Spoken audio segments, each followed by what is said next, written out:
Well, Harry. Mate, good to Good to see you, my friend. Oh, that's not Gary, is it? Michael. It's been too long, my friend. Hey, brother.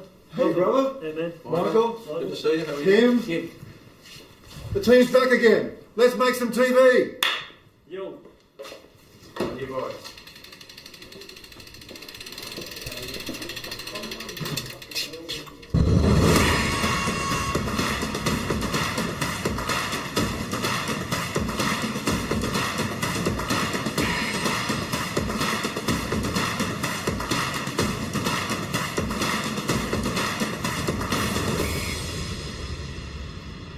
Yes, let's make some television. Welcome to a very special television production, television coverage. Wherever you're watching, in Australia, across the country, or maybe across the world, whether you're in South America, North America, Asia, Europe, or even the United Kingdom, we welcome you for this very special presentation where we clash heads. We combine our minds and try and work out what is wrong with the game that we love, the game of football.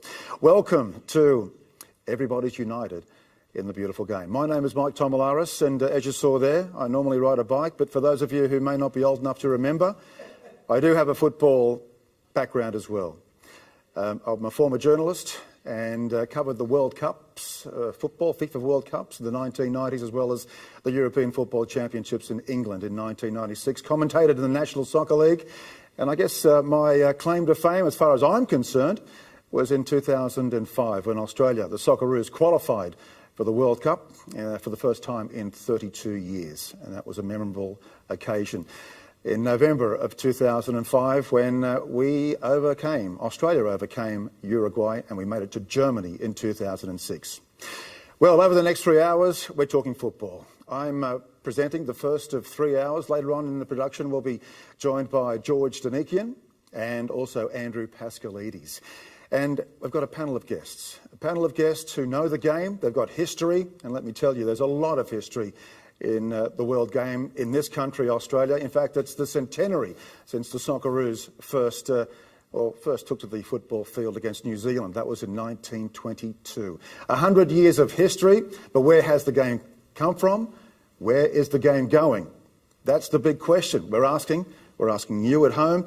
And incidentally, wherever you're watching in Australia or around the world, we're asking you to contact us. Send us a message.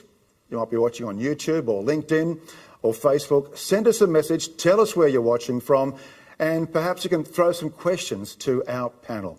In the next 60 minutes, I've got three incredible people with me, three football heads and three people who have been involved in the game for many, many years. First up, it's Benita Merciades, who is a writer, a football writer, a publisher, and I guess more famously or infamously, a whistleblower of the beautiful game in Australia.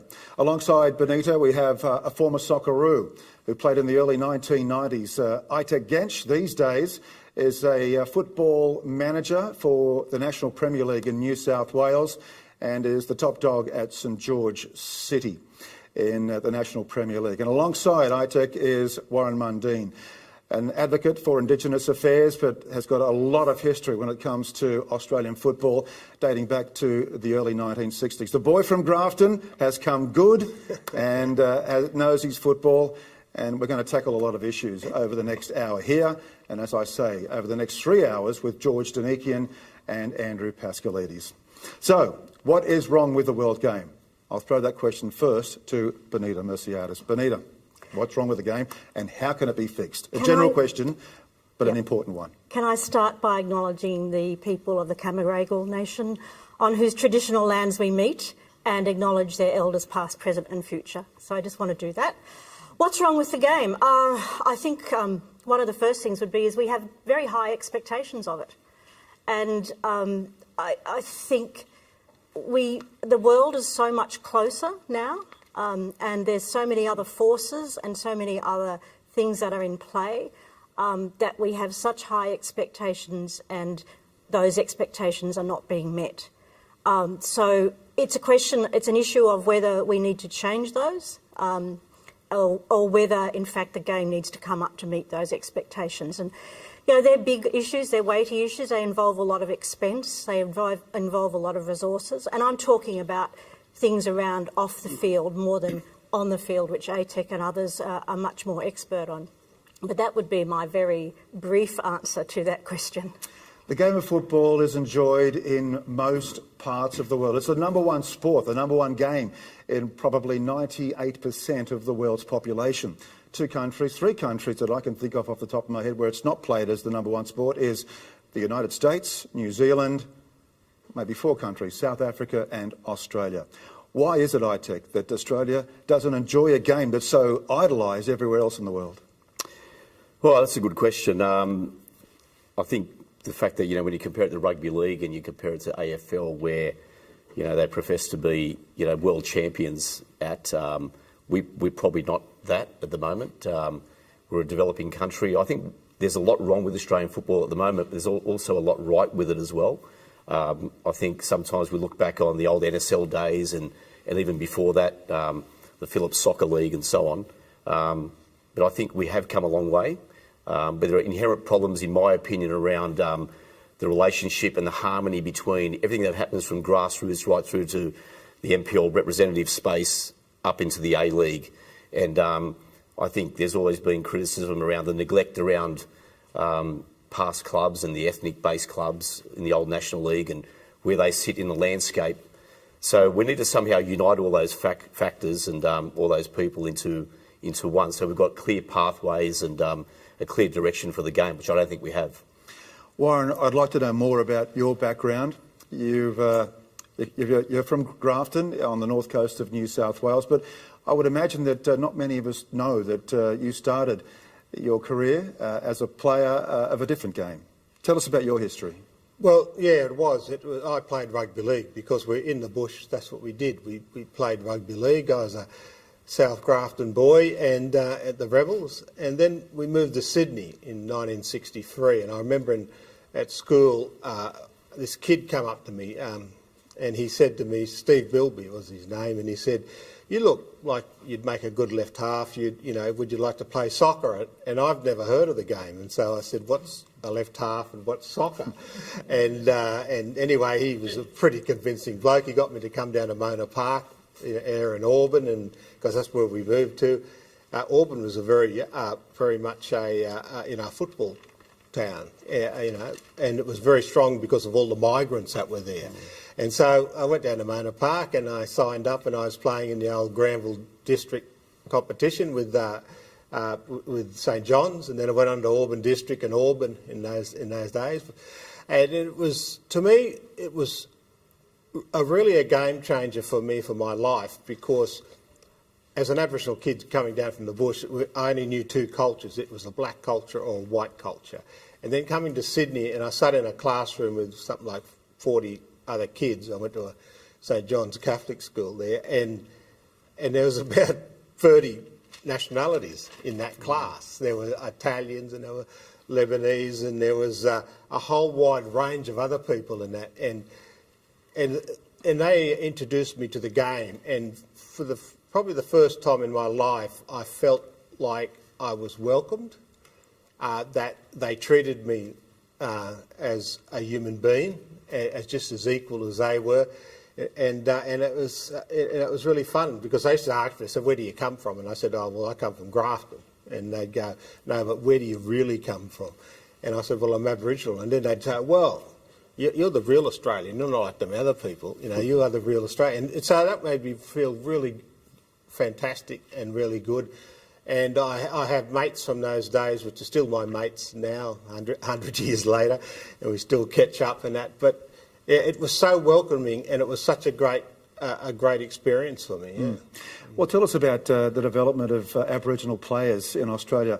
I mean, perhaps the most famous is Harry Williams, who was the first Aboriginal to represent the Socceroos back in the early 1970s. And when you look at the other football codes, whether it be AFL or NRL, those codes are dominated by Aboriginal players. And from my experience, I've been to the Outback, I've been to the Northern Territory, and I've seen the way these young kids under the age of 11 years of age kick the Sherrin around. They have so much fantastic skill. They kick the Sherrin like Maradona would juggle a spherical ball. Why is it that the AFL and the NRL, which is also dominated by Indigenous players, Why is it that they tap into that market? Is it a market that the soccer or the football fraternity hasn't really touched properly? Well, look, when you go back to those periods, you go back to the 1960s, I remember meeting John Moriarty and Charlie Perkins. Now, Charlie Perkins is a living legend in regard to civil rights for Aboriginal people, Indigenous people, and he was a football player. Now, he played in Adelaide, and he played for Penhellenic, the old Penhellenic club, and he was a legend.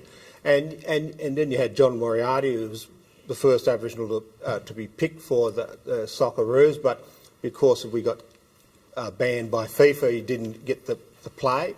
But and yet we had all these people coming through it, and rugby league and AFL in those days, or VFL, whatever it was called then, they weren't very welcoming for Aboriginal people. It was you really had to fight through racism. You really had to fight through a whole range of other things. While in football, we were treated really well. In fact, I have a great memory of going to a friend of mine's place. He was an Italian, and being a 13-year-old kid, and they were serving red wine with the meal, and I thought, gee, these people are pretty cool, and which probably explains my drinking habit later. But but what they did was they learnt. The AFL and the rugby league, you look at a person like Archie Beetson, right? In the 1960s, he come down from Queensland and played in Sydney. He's a living legend. In rugby league, yeah. In rugby league, he's a living. What have we done for people like Harry Williams? What have we done with Charles Perkins and stuff like that? So we lost a big opportunity.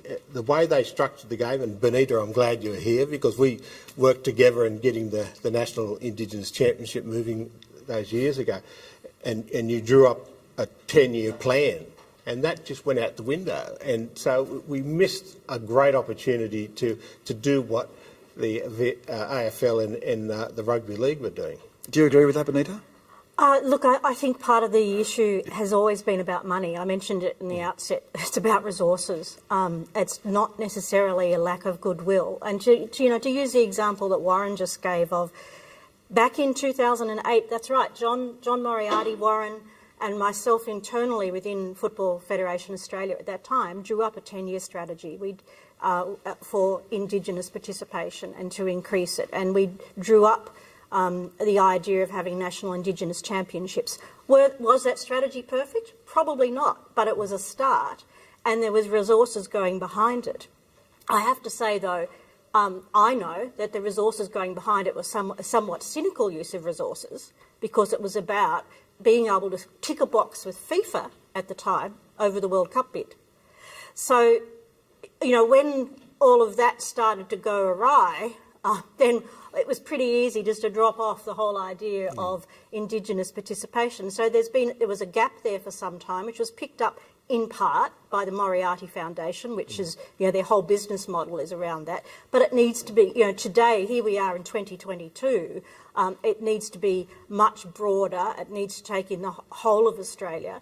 And, we have the resources to compete with AFL and the NRL, for example, in Central Australia or in South Australia, etc.? No, we don't. So we have to be smarter about it somehow. Have you got some thoughts on that, ITEC?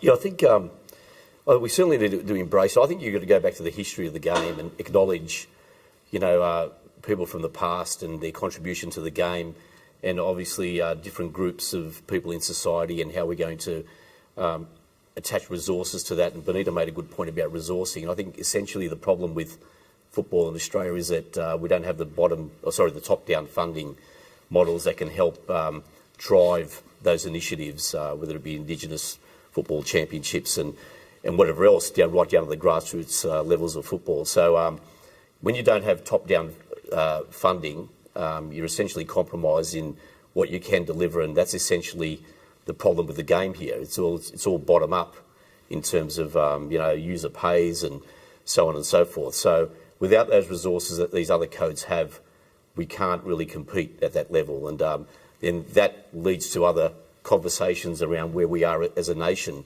And you look at the resources put into the game in Japan and Korea and North Korea, even Malaysia, where I spent 5 years there playing, and the amount of money they pump into the game now is just phenomenal compared to what we do. I mean, you had a Malaysian under 23 squad who were based on the Gold Coast for 6 months, who played in the Queensland State League or the NPL full time, and Scott Alderenshaw, ex-Socceroo, Brad Maloney, ex-Socceroo, were there with them, living with them full time.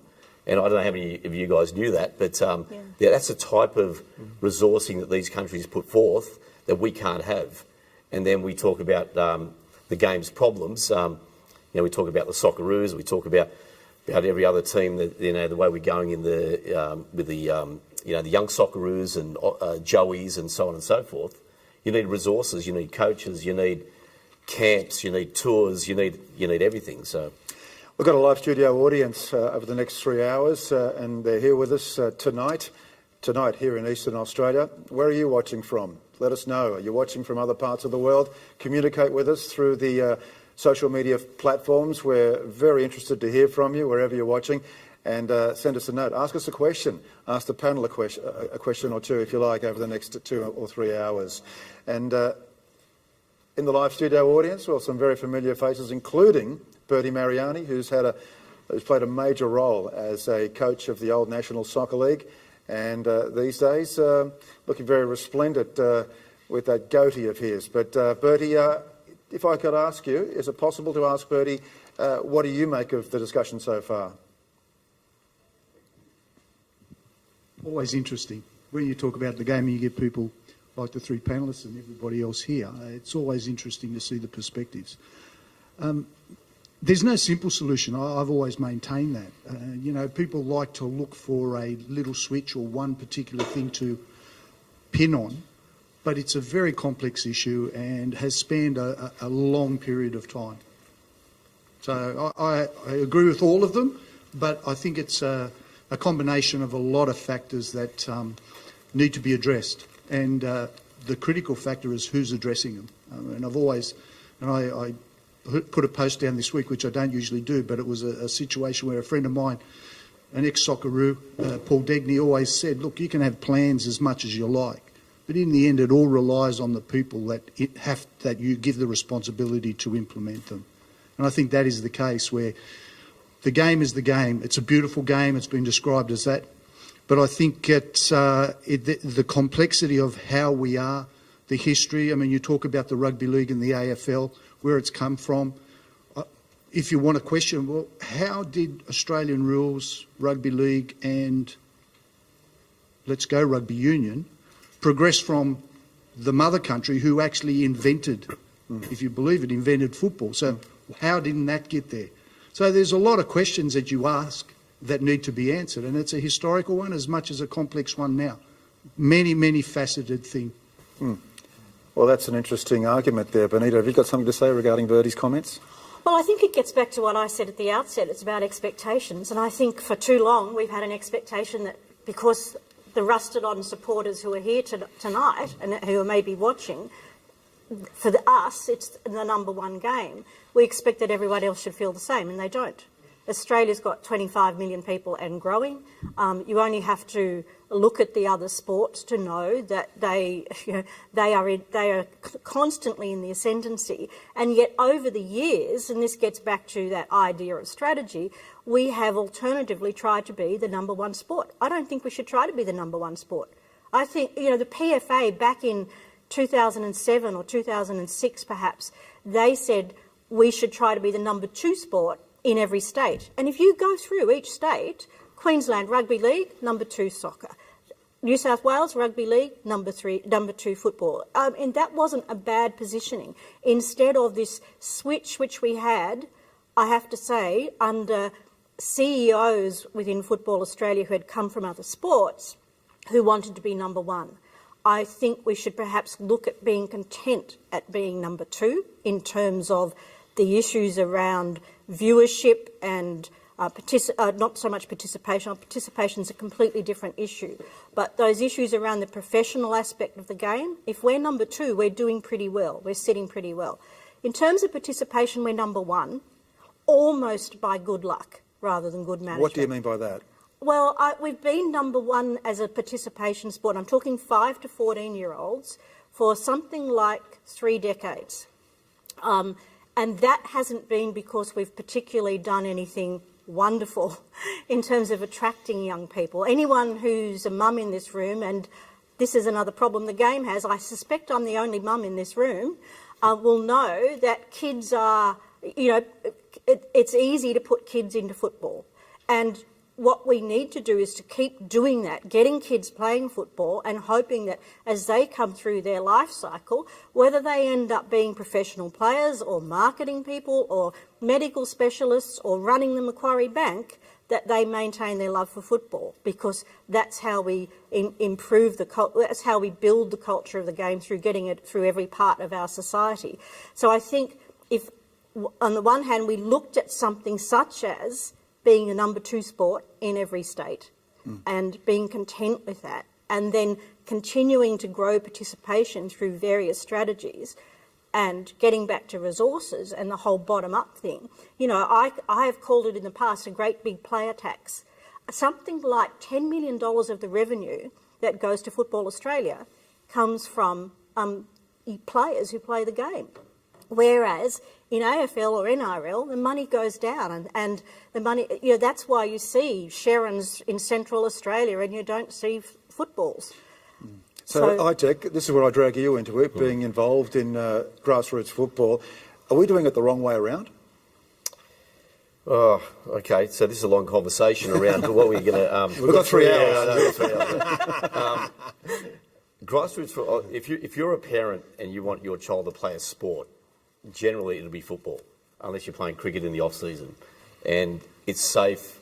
I mean, I would not want my child to play rugby league, because it's a robust sport where they could get injured. That sort of also applies to AFL, so it's safe. Our participation rates are through the roof, and we're going really well. The emergence of female football has been incredible.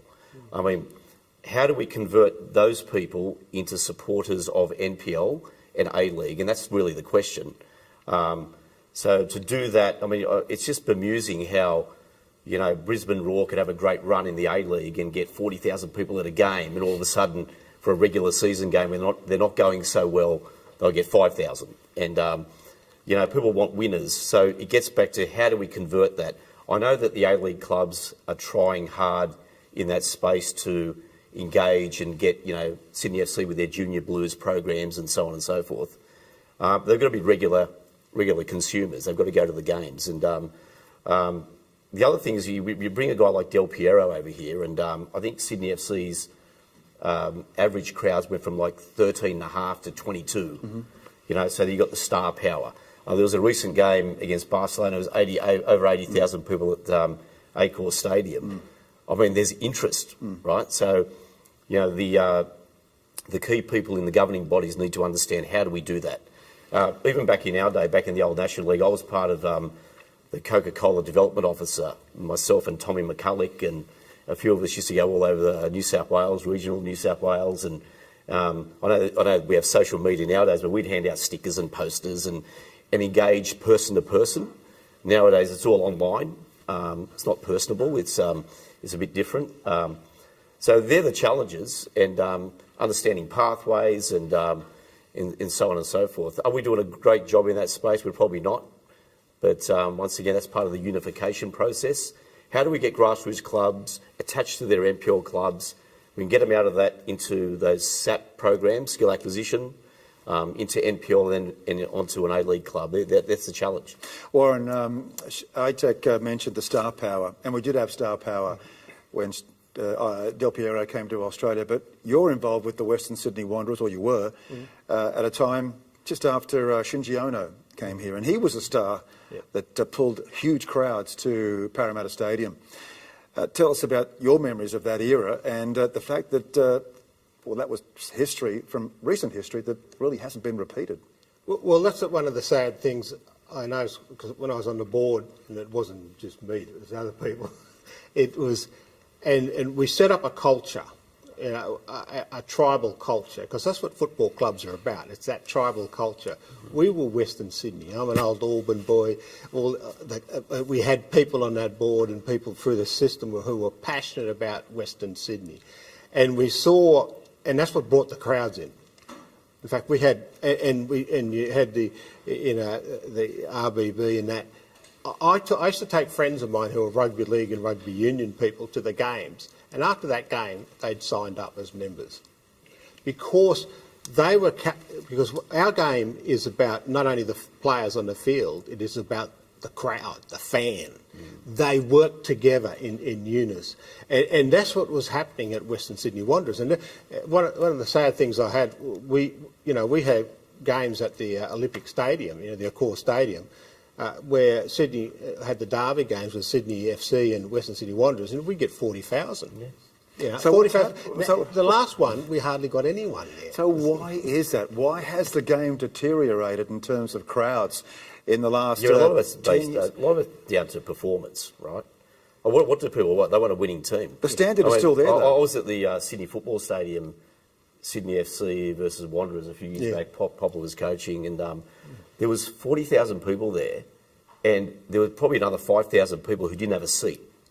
So I don't know how they got in, but it was just crazy, right? And I remember some of our St George City kids were the halftime entertainment on the field and so on. We couldn't sit anywhere. It was that crazy. So that was at a time when the Wanderers were winning. So, yes. But that's part of the problem. Winning shouldn't be everything. If you're building an actual club culture, whether you win or lose is unimportant. You go there because you love your club, and this is where I think part of the issue that the A-League has at the moment, in particular, and we'll focus on the A-League, but of course it's relevant to the NPL to a lesser extent, is that they're trying to be one size fits all, and there are all sorts of different supporters. There are supporters who are there for the club, come hell or high water. It doesn't matter if they win or lose; they will be there. Then there are those who will go there because it's a fashionable thing to do. Everybody's talking about it, and let's go and watch a match. Then there are those who may go to see a football superstar, such as Del Piero. I mean, Australia has had football superstars since the 1960s.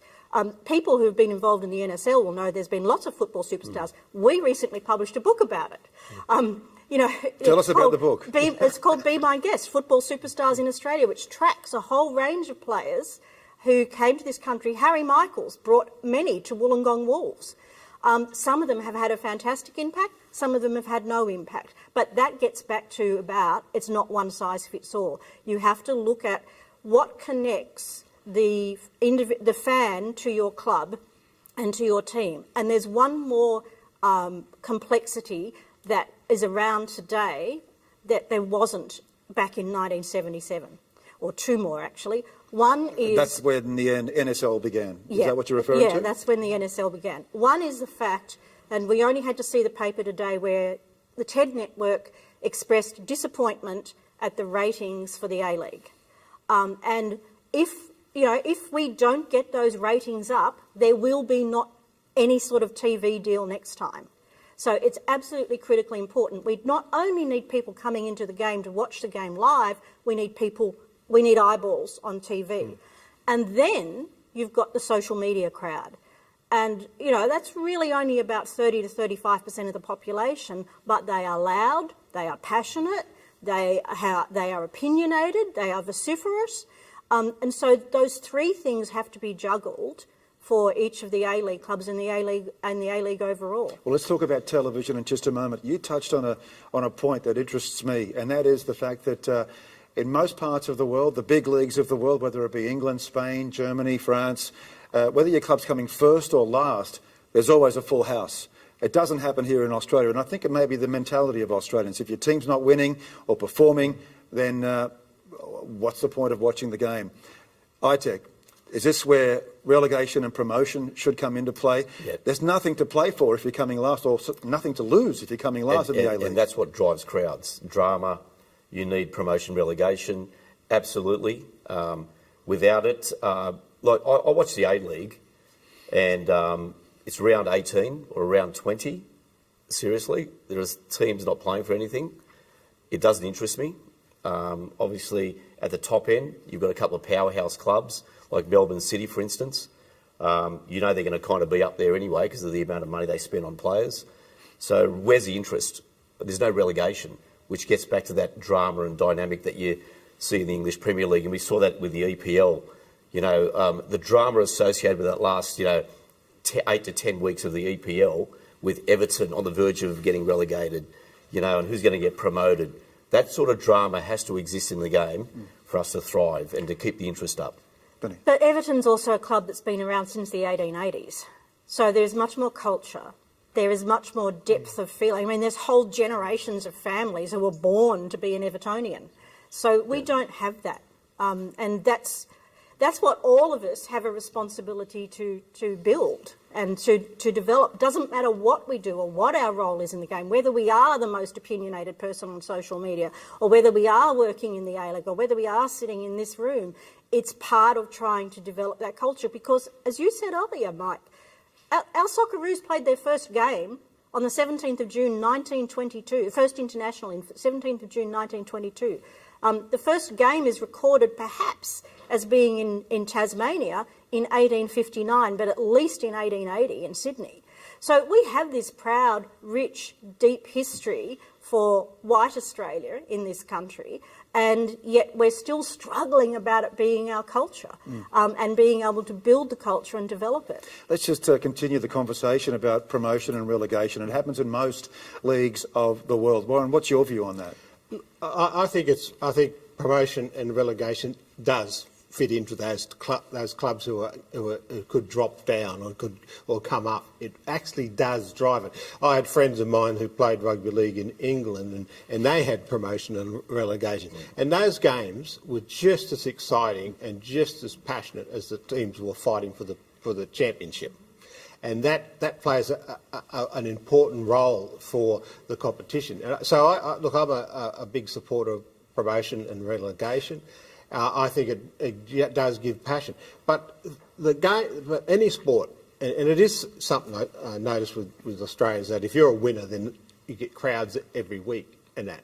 But at the same time, we've still got to build this culture of passion about the game. Like I'm passionate about the game because of what it did to me in my life. And you meet other Aboriginal people who played in the game and they're passionate about the game, because how we were treated, how we were welcomed and were brought into the game. And it was more welcoming than rugby league and in AFL in my time than those sports. And yet we didn't seem to. I don't know what it is. We every time we get a good go, we seem to mess it up a little bit.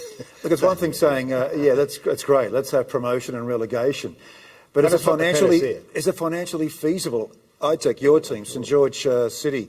They're playing Wollongong United in the Australia Cup.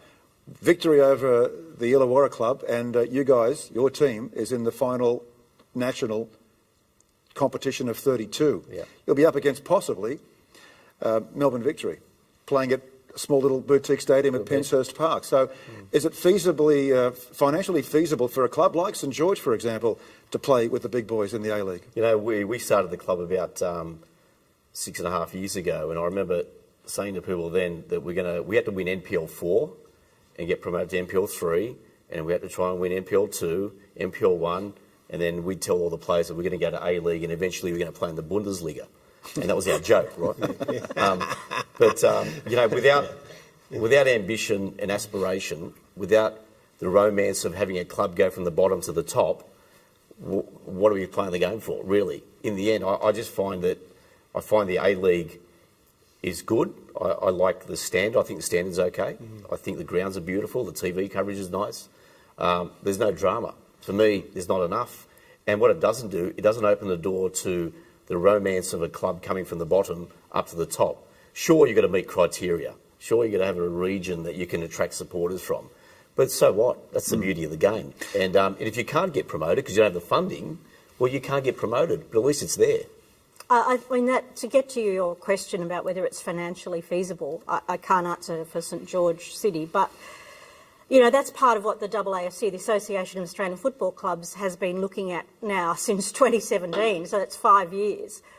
What are the essential criteria necessary to be able to have a functioning and sustainable national second division. My understanding is, and I think Football Australia people will be here later today, but my understanding is they're close to some sort of arrangement regarding that. I hope they're not going to go for state-based state level promotion and relegation and say that's some sort of national thing. But, you've then got to look at it from the side of the A-League clubs. For right or for wrong, they signed up to an agreement that gave them certainty within a certain competition until, I think, 2032 or 2034. So maybe we have to be creative and look at promotion before relegation. That's assuming that the clubs coming up can actually meet the financial commitments that are required to be at that high level. And then you've also got to balance the issue that I raised earlier of viewership. I can only stress, if we do not improve on the 86,000 average per game that the A-League had last season, we won't have another TV deal. Not another TV deal the way we know it. I mean, the whole TV situation might change from then. So we have to be doing, regardless of what some individuals think of the A-League, and I know some people hate it with a passion, but we really all, as a game, if we're going to be united for the beautiful game, we all have to be supporting as much as possible the viewership of that competition. And without that happening, and without money coming into the game, we may as well be whistling Dixie. Well, that's where television comes into it. And currently, the deal with the Football Australia is one live match on free-to-air television, and you've got 5 other games on live streaming on subscription TV. ITEC, 1 game a week on free-to-air. Is that enough? Oh, I don't think so, no. I think you need to engage the general public who can just switch on Channel 10 and watch a game, more than one. We said in rugby league they've got the Thursday night game, the Friday night game, the Sunday afternoon game. The rest of the games are on Foxtel, and we were speaking off here about Foxtel as well. And I was saying that I could go to any pub or club in New South Wales and they'd have the A-League on their screens. At the moment, that doesn't exist. I don't know about you guys, but if you go into a pub, and I was in one at Surrey Hills not long ago, and you want to watch an A-League game, they don't have it. They've got Foxtel, not Optus. So what you're saying is it's possible to get Foxtel in a pub? Sorry, Optus for EPL. It's possible to get those. Paramount for A-League. Yeah. So what you're saying is it's very difficult to get Paramount in institutions like the pub at Surrey Hills that you were at. Yeah, so that's a problem. That is a massive problem, because I like, I sit there because I'm passionate about the game. So when it was several games a weekend, I'd watch just about all the games. Yeah, I'd sit there and my wife thought I was an idiot, but that's all right. But I sat there and watched all the games. And she'd become a fan too, because she was an AFL woman, and she come from Melbourne, and she'd become a fan too by sitting there and being able to access that.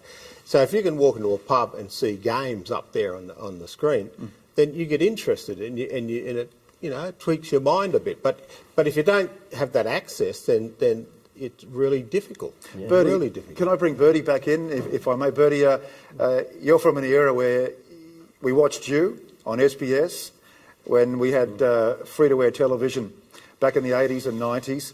The game has certainly changed in terms of television coverage in 2022. Is it better or is it worse for you as a football tragic from a long time ago?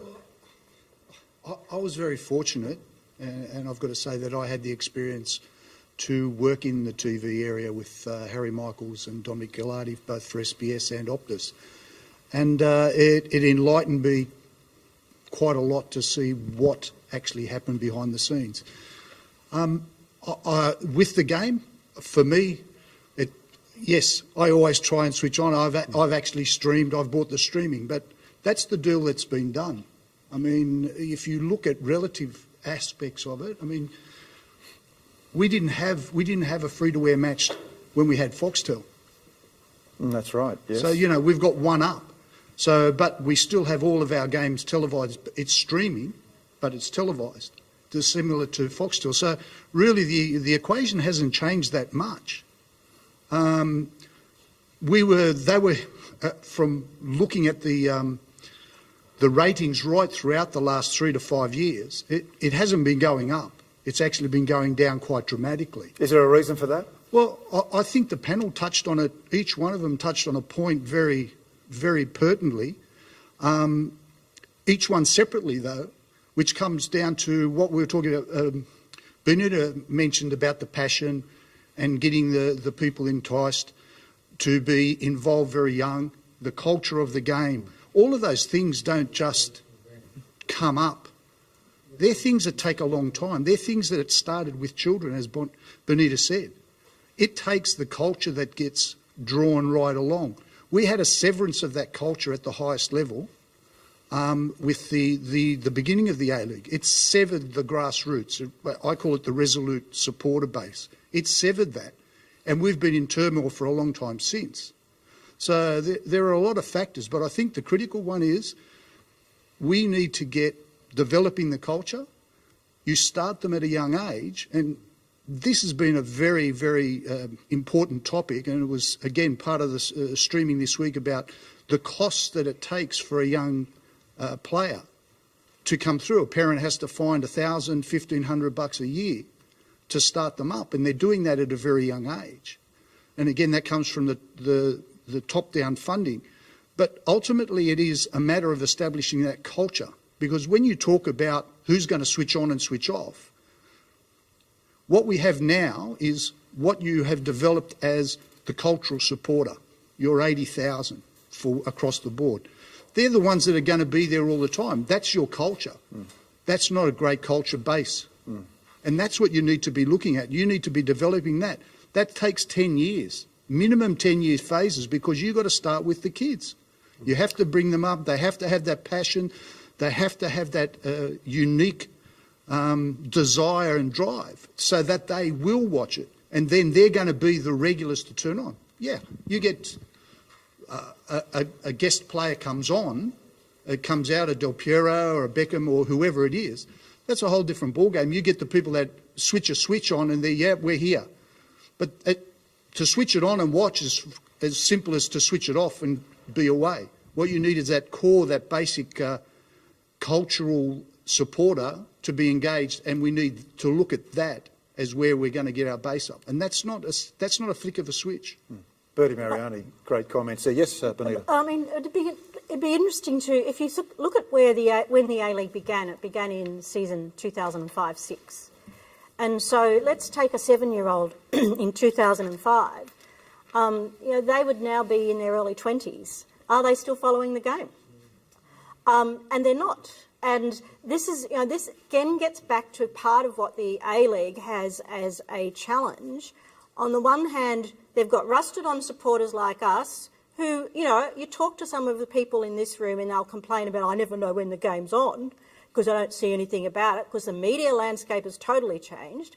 And then you get people a bit like my own sons who played the game from that age, have grown up, gone to university, get married, that sort of stuff, and they've got other things to do in life, and going to football is not one of them. And then you've got the kids who grew up with the A-League. They've only known the A-League. They don't have this baggage of anything else that happened.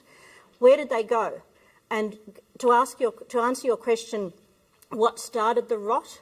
I think 2015, when an article was published in the Sunday Telegraph, which named and shamed people in relation to a Western Sydney Wanderers match who, one, should never have been named by a person, but two, some of that information was totally incorrect, and three, it is without doubt that that information was fed to the paper by Football Australia at the time.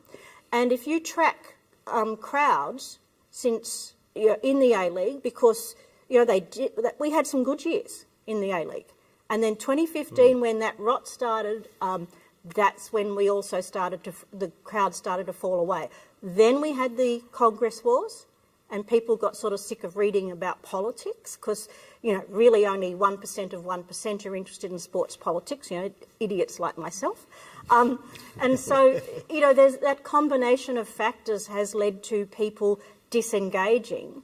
And so it would be wonderful to have a 22-year-old male or female in here who followed the game, who went to the first Sydney FC versus Melbourne Victory game in October or August 2005 and asked them, where are they now? Are they still members of Sydney FC? Do they go to the game? And I suspect not. Yes, yes, Bertie. Just on that, it's interesting you mentioned that you talked about your children who watched the game. So I'm not played.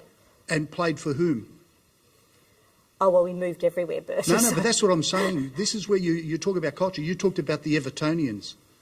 That's what I'm talking about, that club culture, that tribal culture that you were talking about before. Yeah. That's where you need that. And the A-League clubs didn't have it. They, at that time, were just simply franchise entities. But they've had 17 years. They've had 17 years to develop it. Sorry? They've had 17 years now to develop it. And so but they're therefore, not players, Bonnie. the 7-year-old in 2005, I would hope is now a rusted-on supporter who goes to every home game of Sydney FC, for example. But I suspect they're not. There'll be some, but not as many as there should be, because we still haven't built that culture. They haven't. And if you... a really good example, I mentioned this again off-air to Mike earlier. I'm a Sydney FC member, have been since day one. I learned when I got here tonight that they're having their awards night. Now, I didn't even know. Now, could be they sent an email and I didn't notice it, but the fact that I didn't notice it or disengage from it is also, I think, part of the problem that the A-League has, is that they're not engaging at the level where people want to be engaged at, because we're not all the same. We're not all looking at people making little videos and putting them on Twitter. We're not all sort of sitting at the computer all day and looking at what's on Facebook. You know, we're all doing different things, and that's why, on the one hand, they've got a lot of opportunities to communicate with people, but on the other hand, there are so many more avenues to fulfil.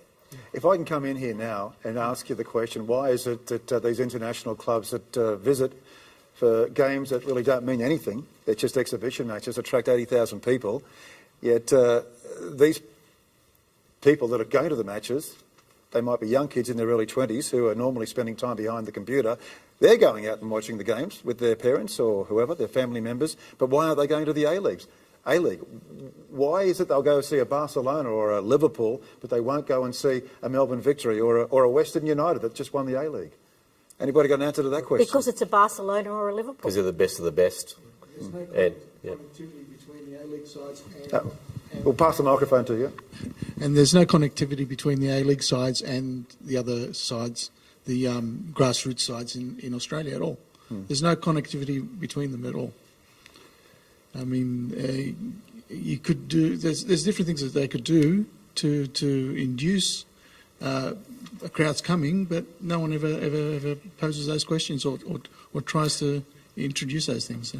Thanks for your comments. Let's quickly talk... sorry, and I get back to the tribalism again. And one of the things that was great of the early days of the Western Sydney Wanderers was our culture was Western Sydney.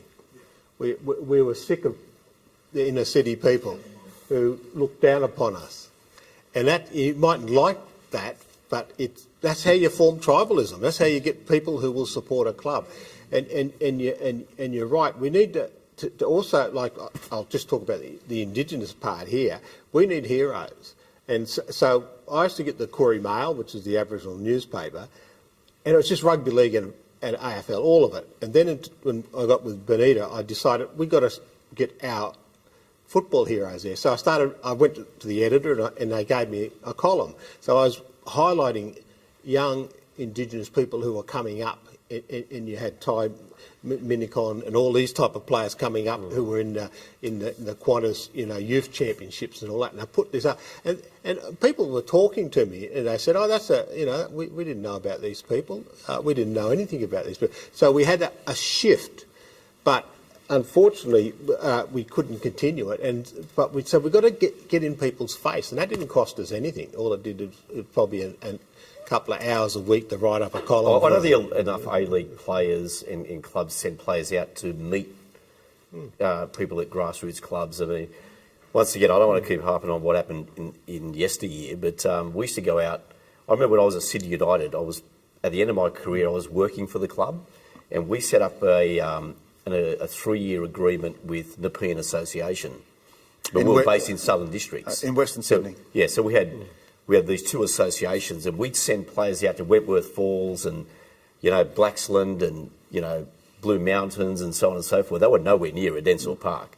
But we did that anyway, and we'd send 5 players out for training sessions and hand things out. I mean, that's what we used to do. They do less of that now. They're a bit more distant. It's all online stuff.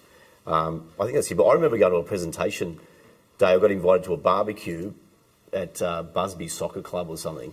And I remember I was playing NSL at the time, and the guy that invited me said, let's have a little game. And I was playing with the little kids, and I'm moving the ball around, and he came and 2-footed me, right? So, he just gave me the big, So, but I actually spent time going out there to a barbecue, and I just don't think that happens now.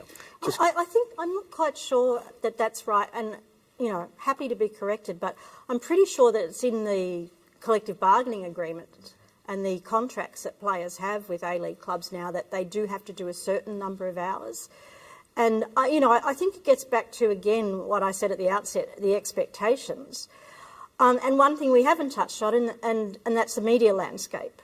One of the things we lost when we lost the Foxtel rights was some support from News Limited.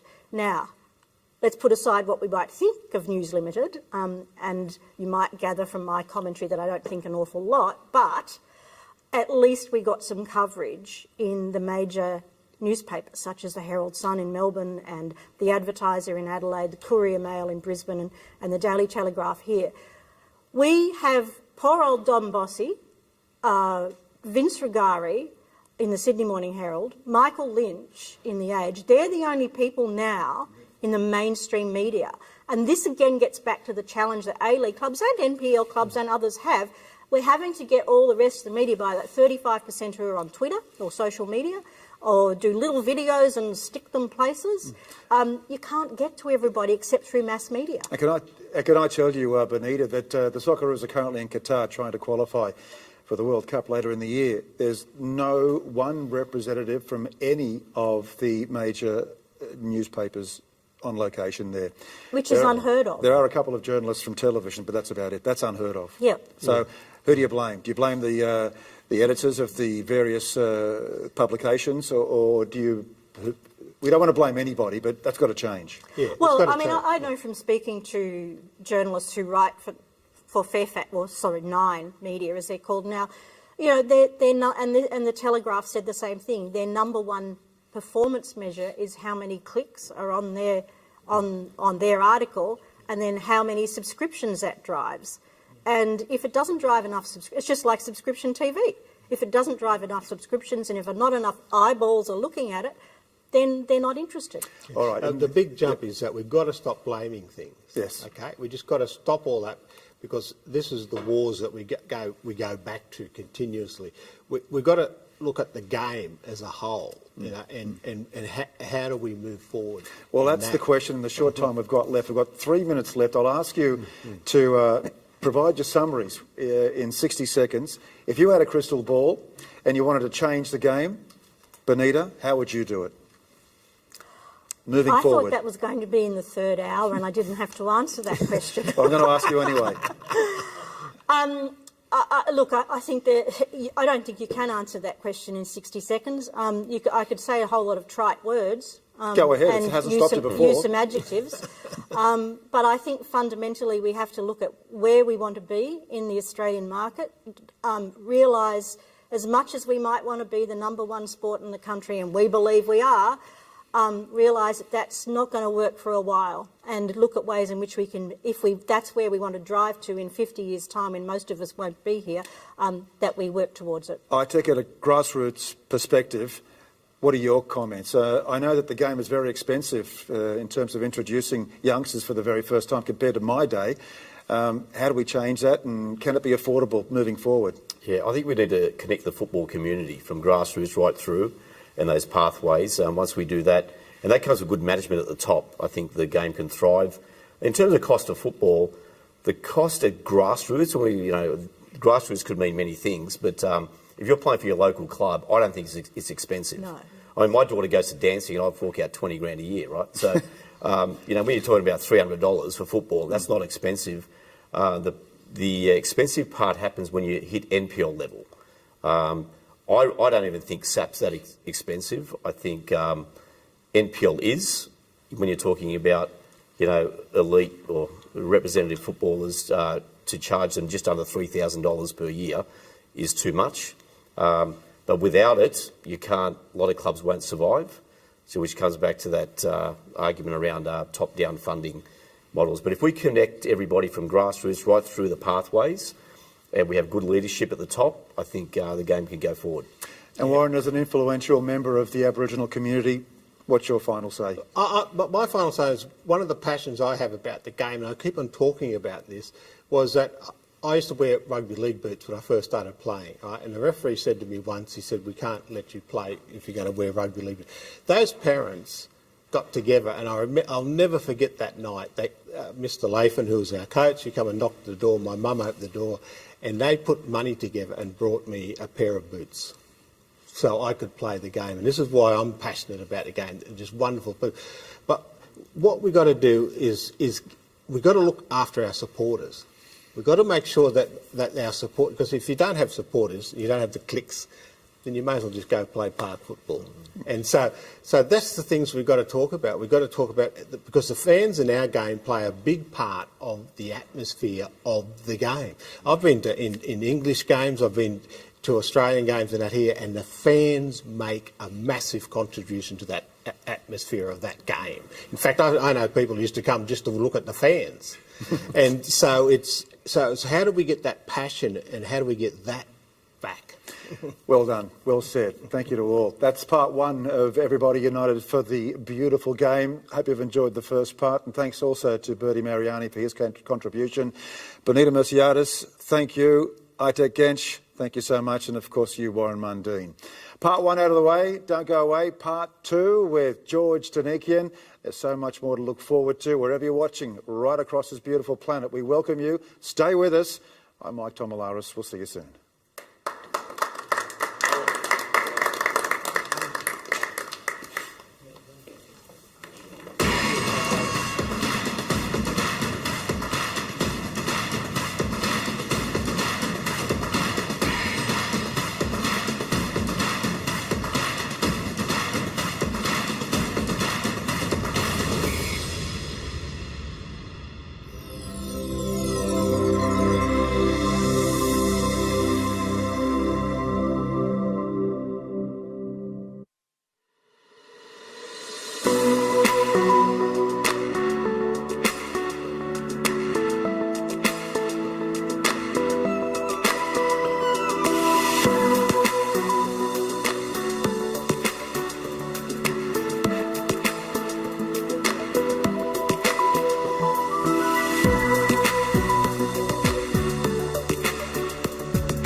Welcome.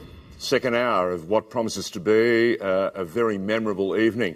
We are coming to you live from Sydney, and the best part about this is Mike Tomalaris has got the program underway, and his array of guests gave us a chance to discuss not only what's happening with the game in this country, but what we can do to boost the A-League for the next season and the seasons to come. The second hour, we have some special guests, and mine, of course, Archie Fraser, and the great Ravi Rasic, and Warren Mundine, who happened to join us for the first hour, enjoyed himself so much, decided to stick around. Great to have you here. That first hour was most entertaining, an opportunity to hear from a group of people who have loved the game and lived the game and are still living the game, and they've given us a chance in front of this audience to discuss some subject matter that really needs to be further unpacked, because I believe there are so many topics that we need to address. But if I may, we have a very important thing that we need to touch on at the very beginning of the program, and that is to Warren, to Raleigh and to Archie. I think we need a home for the game. I think we need a natural home. In fact, what you would say is a bit like Cooperstown in America, the baseball, a hall of fame, a museum. Do you think we're draped with magnificent memorabilia? Do you think, Archie, do you think, Raleigh, do you think, Warren, there's a time to get a museum, a national one, that represents and covers the game? More than 100 years of history. Is this the time? One thing I notice about other sports is that there's this history and this celebration of the history of the sport. We've had incredible players over more than 100 years. You've got Northern New South Wales clubs, you've got New South Wales clubs, you've got Melbourne's and Adelaide's and those competitions. I grew up with the old Federation, New South Wales Federation, and you had great clubs. Yes, they were ethnic-based clubs, but we knew the players. We could rattle their names off. We knew about, and we need to celebrate our history, and we need to pass that history on to other people so that they have the passion about the game. The man alongside you has been pushing and boosting the game for the better part of the last almost 50 years. It's 100 incredible. years, actually. Well, 100 years, I tell you. Ravi Rasic, is it almost time for us to get that museum underway? I'm already there. You've got a football in front of you. That looks like 100 years old. This is about 100 years old and comes from Scotland. You wouldn't believe. So Archie, you feeling the vibe? No, Archie had a few points said about what about heading. He said to me, "Yeah, this was given to me about nearly 40 years ago in Adelaide on Channel 9 with Joanna Moore, and strictly said, come imported from Scotland." I would have expected you to look after that football. I did to the West. That's something that I really feel, part of and privilege. And if you analyze me as a person, my inner feelings, then what you see here, for me, is much greater than going to the World Cup. How so? Because I brought in last 50 years all these together. All these memories? All these memories together, and this is only few dedicated to you today to see what is behind that emotion and feeling that we are talking about. Yes, well, Benita mentioned it, and we heard Warren mention it as well, that passion is part of the game. Archie, you've seen how the passion can give us and give this sport an enormous uplift. You've had an opportunity in your time at the A-League and, of course, the NSL. And you've also, as a sports administrator, in your time with the AFL, you've seen how they do business. Are there things that we need to do a little bit better and a little bit smarter? Because someone said to me, we're not the fond of all knowledge. So are we smart enough to look at how the others are doing what they do and take some ideas? I know young Kevin Sheedy saw Indigenous footballers and thought all those years ago, hey, the A-League or the NSL is using them. And in fact, young Harry Williams did okay for the Socceroos a long, long time ago. But that tap of first Indigenous or first Australian talent has been turned off, I think, in the A-League. The last one that I can remember was David Williams. Willow has been a magnificent representative for the game, and he tells me before he pulls up the boots, he wants to be a marvellous provider to get the next generation of young talent through, whether they're young boys or girls. Your thoughts? Well, I think it's a number of things. I think as a code we've never really managed to secure the assets that we deserve, I think, as football. You don't really deserve, maybe it's not the right word, but that we probably should earn. I think the other codes have done a great job at securing funding, whether it's for stadia or grounds or homes or museums or whatever it might be. But I think they know how to behave, and I think they've got some really specific plans about how they, what value they add to the community and how they do that. And the Indigenous piece is exactly that. It solves a problem for the AFL. We really have never, taken that as a plan and driven it through. So, and yet I think the players are naturals, as we know. There were some great Aboriginal Indigenous players. So I think the planning in that is the outcome is really the planning that we've lacked over many, many years. Do we deserve to have a home? Yeah, we do. But you've really got to get large amounts of funds from the government. You have to add value to them and be a long-term partner. And I think we leave a lot on the table. And have we provided a narrative that will give us the opportunity to go to the government? And there's a new government in town, a new sheriff, so to speak. Is this the right time to maybe say to them, there's a marvellous opportunity to ground the game with a museum and give it this chance? Well, Look at this. I think it's bigger than a museum. I think it's if we benchmark ourselves against the other codes that are in the country, they've got enormous asset bases. We've got larger asset bases in some of our state federations than we have for the game, and I think that's something that we really should be addressing, and that's why we have a board, and that's why they should have focus on that type of thing. Yeah, you've touched on some of those things that the state federations have been involved in. We'll be talking to one of them, the CEO of Football Victoria, Kim Ontaliadora, a little bit later on. But right now we need to cross to Melbourne via Zoom, an opportunity to catch up with a guy who's been part of the game. I think he first came into the game in '97 in elite football, and he was part of that generation that brought us Carlton in the old NSL. His name is Lou Sticker. He didn't just leave his credentials there. He got into player agency and he became a promoter, and he's brought not only some of the biggest names of the game down under, but he's also brought some of the biggest clubs in the world to Australia. Lou Sticker, welcome. Thank you, George. It's most menacing having you right over my shoulder. It's a magnificent studio. I've never seen you this large nor this sharp, but thank you for joining us.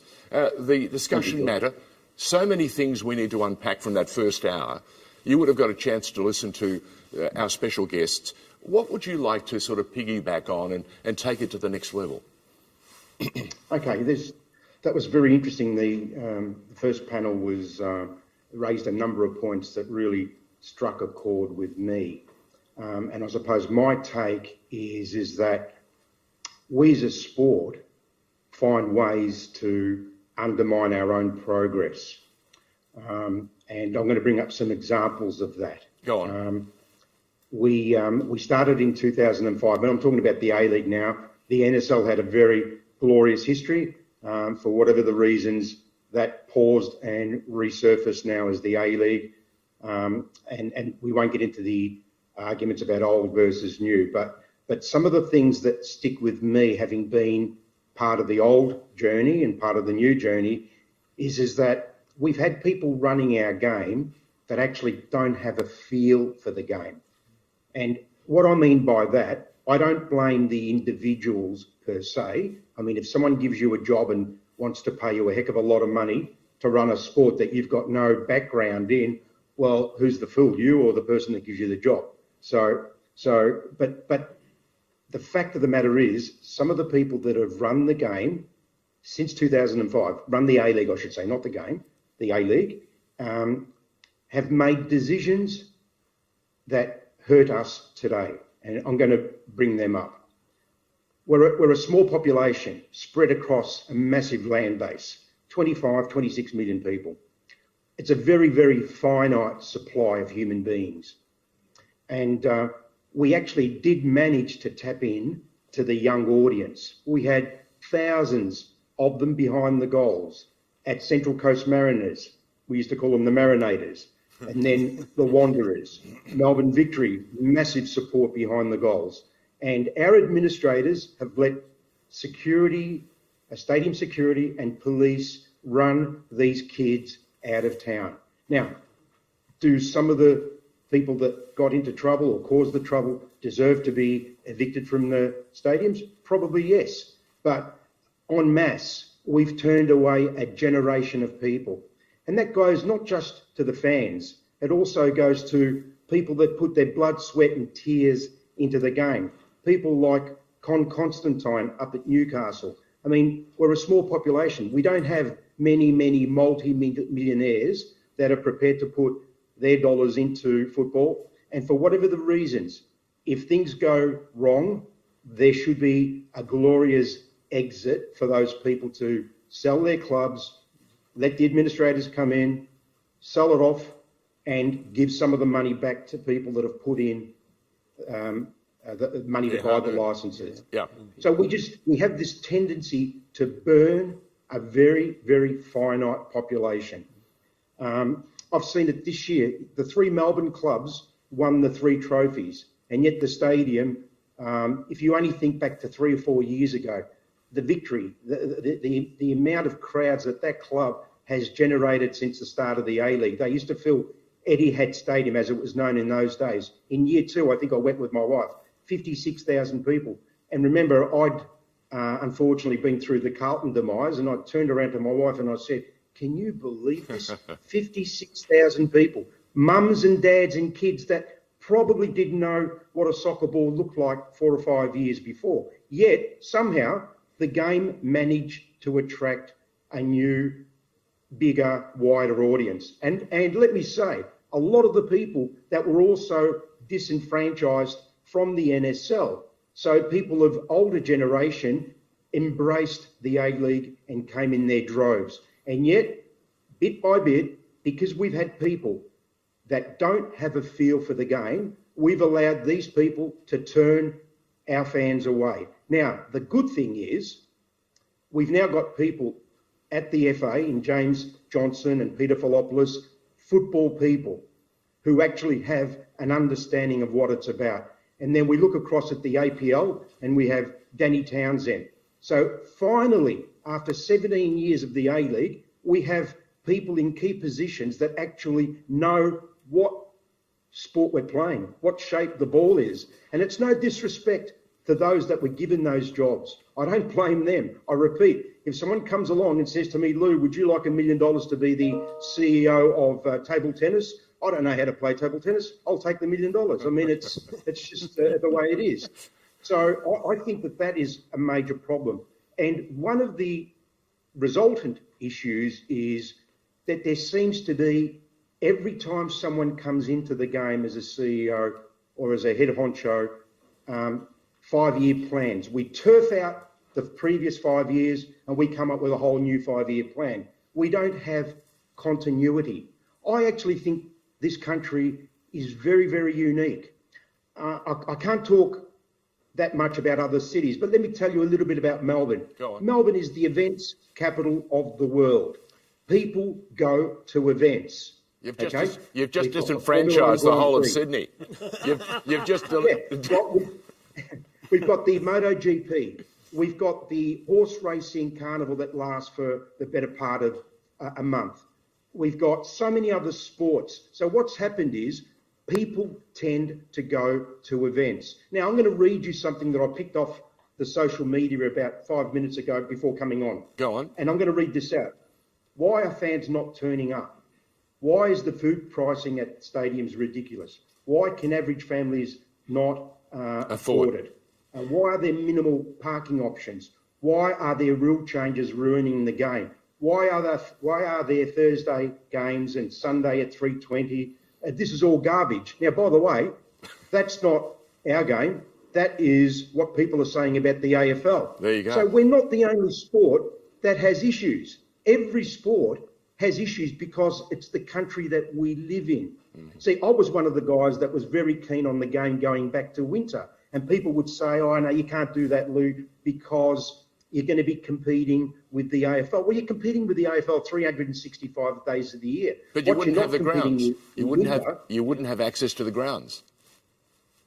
Oh, yes, you would. Amy Park would still be available. But the point is, without getting too bogged down, is that in Melbourne, for instance, we don't get as good a weather as some of the northern states or like Perth. So I go down to the beach in late January. So I'm down at one of the beaches down at the Bay, and I look around and there's Matthew Leckie from Melbourne City there, and there's dozens and dozens of young people that I know who they are and where they come from, and soccer is their number one sport, but they're not going to get dressed at 4 o'clock, put a suit on and sweat to go and watch A-League kicking off at 4 o'clock or 5 o'clock in the middle of summer. It's crazy. Scheduling is a problem, right?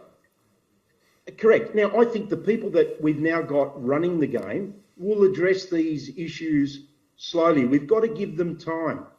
You can't just throw the baby out with the bathwater every time we hit a roadblock. The last point I'll make, and then I'll shut up, is we talk about the game in this country and it is what it is and it's not the number one game. Well, there are countries in Europe that have two sports. Take Italy, the country of my parents. It's either soccer or Formula One. And they've missed 2 World Cups. So they should all be jumping off the cliff. But you have a bad run, you come back. I think what we've achieved is we've had a accumulation of success at the national team level, and the A-League has had some big ups and we've got some lows. We've got to just let it level out. We can't pick on everything that goes wrong. There you go. You can't pick on everything that goes wrong. So, Raleigh, join Lou. What do you agree with? What do you agree with all of it? Lou is much more administrator than I am. Right? I've been opposition in many ways. Right? But Lou is a very truthful. This is opinion based, give people time, and they should produce results. Right? So with Lou, with all his experience and what he puts into the game. Well, he's a promoter too. So when he says to you, enormous amount time and effort, and that has to be respected. I suppose. Raleigh, what do you make of the situation with the policing at the football? Some would say they're heavy-handed. They're not giving the youngsters a chance to enjoy themselves. The active support group, as Lou touched on, has walked away or has threatened to walk away time and time again. And I know from being a Melbourne City fan, there are many times when I didn't want to go to was it Etihad? Because I knew just the torrent of noise that would come my way. But I can also remember a time when I took Ferran Soriano, who was our special guest from Manchester City, to that game when Victory beat Melbourne City convincingly, and he just sat there, refused to answer his phone, which kept ringing for the entire hour and a half of the game, and he was watching the crowd. Yeah. So he was taken in. We're talking about a guy who runs the City Football Group, Manchester United, or Manchester City rather. And Lou, you're spot on.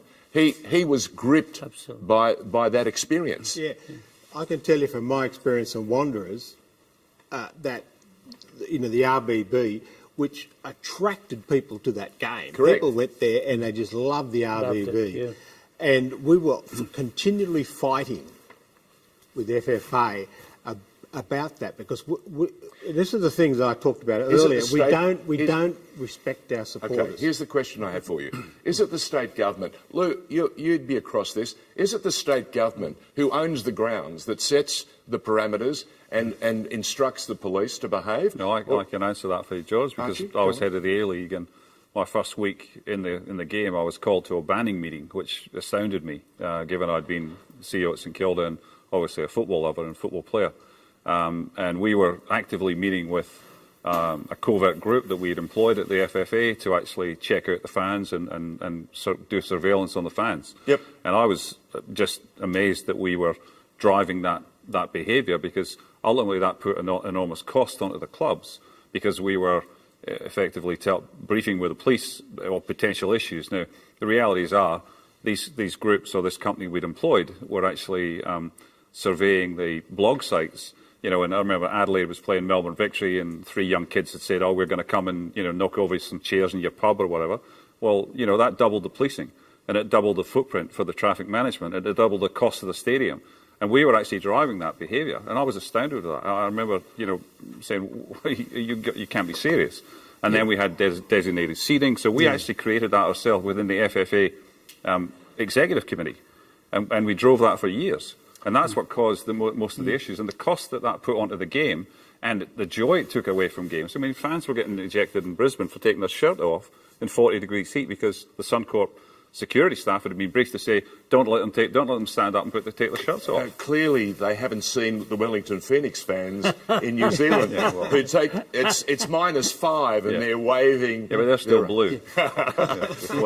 Lou, you've had an opportunity to bring many a big club from around the world down under.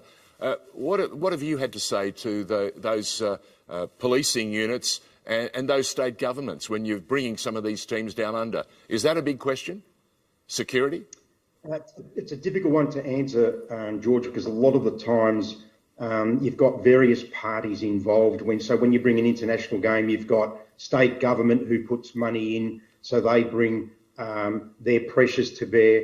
I think the international games is another example of what I said earlier on about events, that we have a tendency to come out for events. I was at the Barcelona game a couple of weeks ago, and we caught the train in, and there were people that were standing around wrapped in Barcelona gear that I would say to you, I would put $100 on it that they would probably have not been to an A-League game over the journey. But many of their friends, because their background and their socio-economic group and the geography where they come from, I would say a lot of their friends would have gone to the Wanderers games for that same reason that Warren said, the atmosphere, and yet they saw people being driven away. It's not that they've abandoned us, George. We've turned them away. We've turned them away. That's the key thing here. And the game never stuck up for the fans. So the game did not stick up for our fans. Let me just ask the audience. Would you agree with Lou? The game hasn't stuck up for the fans.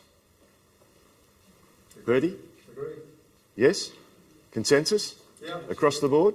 So the game has got to stand up for the fans. And I think what Lou said is correct. I mean, the people running the game now, at least our football people, they understand the importance of fan engagement. They understand that. So I would like to think that Danny and James, and specifically Danny, probably more in the A-League, will do that and stand up. And given the owners own the league, clearly they don't want to spend additional dollars that are purely wasted. No. Security is still important, and we want to have a safe venue. There's no question about that. But I think there's a limit in how high you need to actually go to, and it needs to be sensible. I've been told time and time again, if you want to run something properly, governance is key. Now, what I'm hearing is we've got to be smarter. We've got to have people who know the game and understand how a game comes together. And Lou's touched on it, Archie's touched on it. Raleigh, you've seen the opportunity time and time again. You've immersed yourself in many a great game, and you've been in the middle of some of those special moments. Do you agree with the boys? I agree. That goes for quite a while. But without excitement, there is no game. And if anything, Wanderers and that Parramatta area before the game was good enough to get into the pub, and I'm not a drinker, and I would go home back, was good enough for me to see excitement of the young people. But if one of them threw the bottle, it's called riot. Yeah. Right, which is fairly unfair. But I'm here for different reasons. Go on. These are experts in different fields, and I'm expert in mine. I'm here to tell you something. You see this picture there? Yep. See? Yeah. Looks like it's a story that you've written, is it? No, I didn't write. The writer is in the corner here. Yes. And this article, I was paid $4,000 those days. That's a lot of money. When did they pay you? I met the writer at Essendon Airport. Yes, but what year are we talking? Just a second. I was not paid as Socceroo coach $4,000 that time. Right. I was paid $10,000 for 4 years. Wow. And I invested into all of these that you see here for the benefit of this great sporting nation. And I oppose anybody in this country who can challenge me on this history, because I'm a member of Sports Australia Hall of Fame. And when I walk into MCG Stadium and I see small square box with a Mariners training shirt, where is our history? Where is our pride? Where is the honor of our country? And let me tell you, these heroes of 74 qualified on these principles, everything for a national anthem, everything for a national pride, 6 different nationalities, 6 different languages, and picture here. Yes. Who's Hidnik and myself? Who's Hidnik and yourself, yes? Private jet with John Travolta, 1 million salary for 3 months. Yeah. 10,000 for 4 years. Ouch. No, I would do it again. I do it tomorrow. So what you're telling me is the passion is the key. I'm telling you it's passion, and we have to create and give something to young generations of Australians that we are equal or better. Yeah. We are definitely better. When Del Piero took the field, all stadium shook and stood on their feet. Right. Yeah. Means they understand what quality is. And only 2 weeks ago, Dwight York, new coach, new manager, he took team with a lot of pride and honor and met Barcelona in every aspect of the game. And 80,000 people. Yeah, so about 71,000. All right, 71. I don't want to scare the AFL because any time you mention a number, they get offended. Call it 71,000 people. But who left the stadium unhappy? No. Not a single person. Because our team matched Barcelona in every aspect of the game, including opportunities. Yes. Scoring opportunities, including technical aspects of the game. Yeah, right? I thought we contained, And gamesmanship and sportsmanship, which they said Aussies played tough and rough game. No. It was not the case. I thought we saw some great youngsters too, didn't we? Raleigh? Some youngsters yes, too. But I just said to you, during my lifetime, I will be 87 in a month's time. 87 young. And I want this long before I go down, but I never go down, right? You're before making it to 100. We've decided. I want this country to get this special gift and to match, or because rugby league can't match this. No. Aussie rules can't match this. Well, I was just going to say, the AFL was blowing its trumpet the other day that they've managed to attract the biggest number of crowds over the last half a dozen weeks. And no one mentioned the 71,000 who turned up in Sydney to watch an exhibition game between Barca and the select A-League team. What did you make of that, Lou? The AFL, again, very quick on the narrative, very quick to pump up their sale.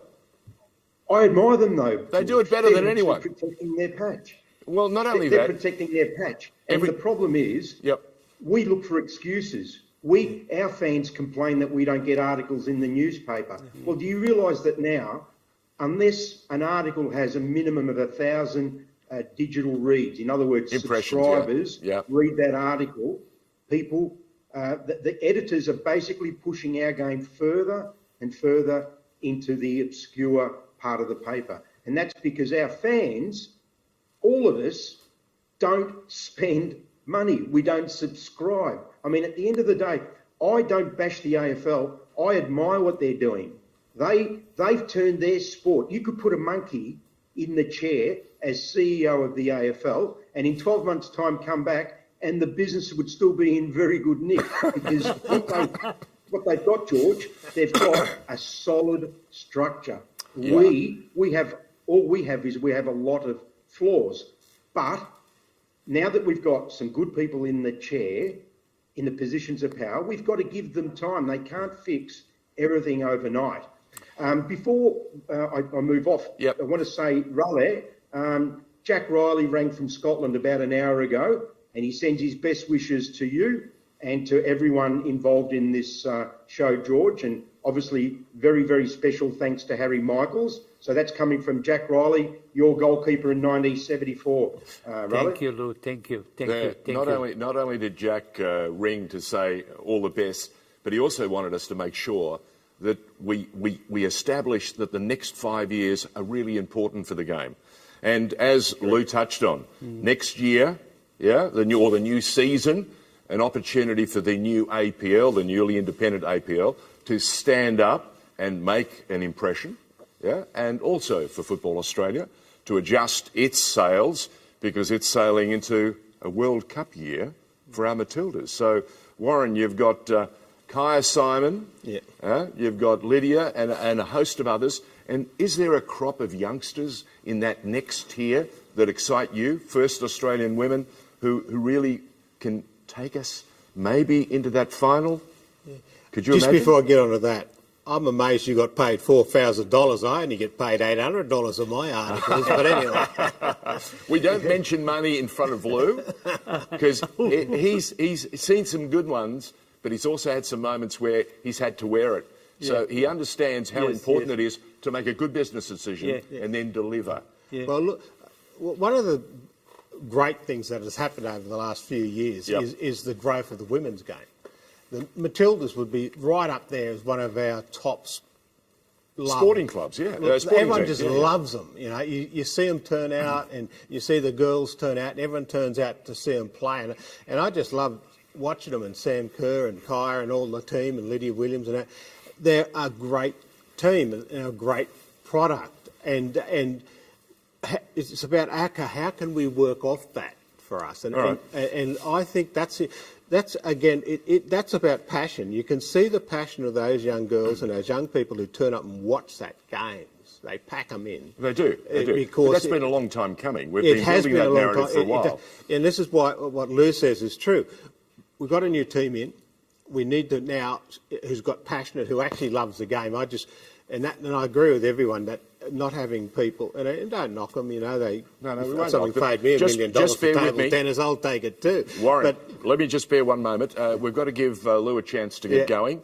Lou Sticker, thank you very much for being a guest and giving us a chance to canvass some of the subject matter that was discussed in the opening hour of this special, Everybody Unite for the Beautiful Game. We wish you continued success. He's been a big part of the Brains Trust at the Tribal Sport Management Group.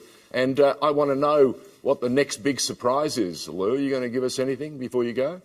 Well, when I find out, George, I'll let you know. All right. We're usually pretty close to the action. So. All right. But no, we just got to keep plugging along and enjoying the good moments and pushing on. All right, and be balanced. Thank you, Lou. Lou Sticker joining us. Thank you. All right, gentlemen. Another guest coming to us via Zoom. It'll be the CEO of Football Victoria in just a moment. I think it's a former NSL striker.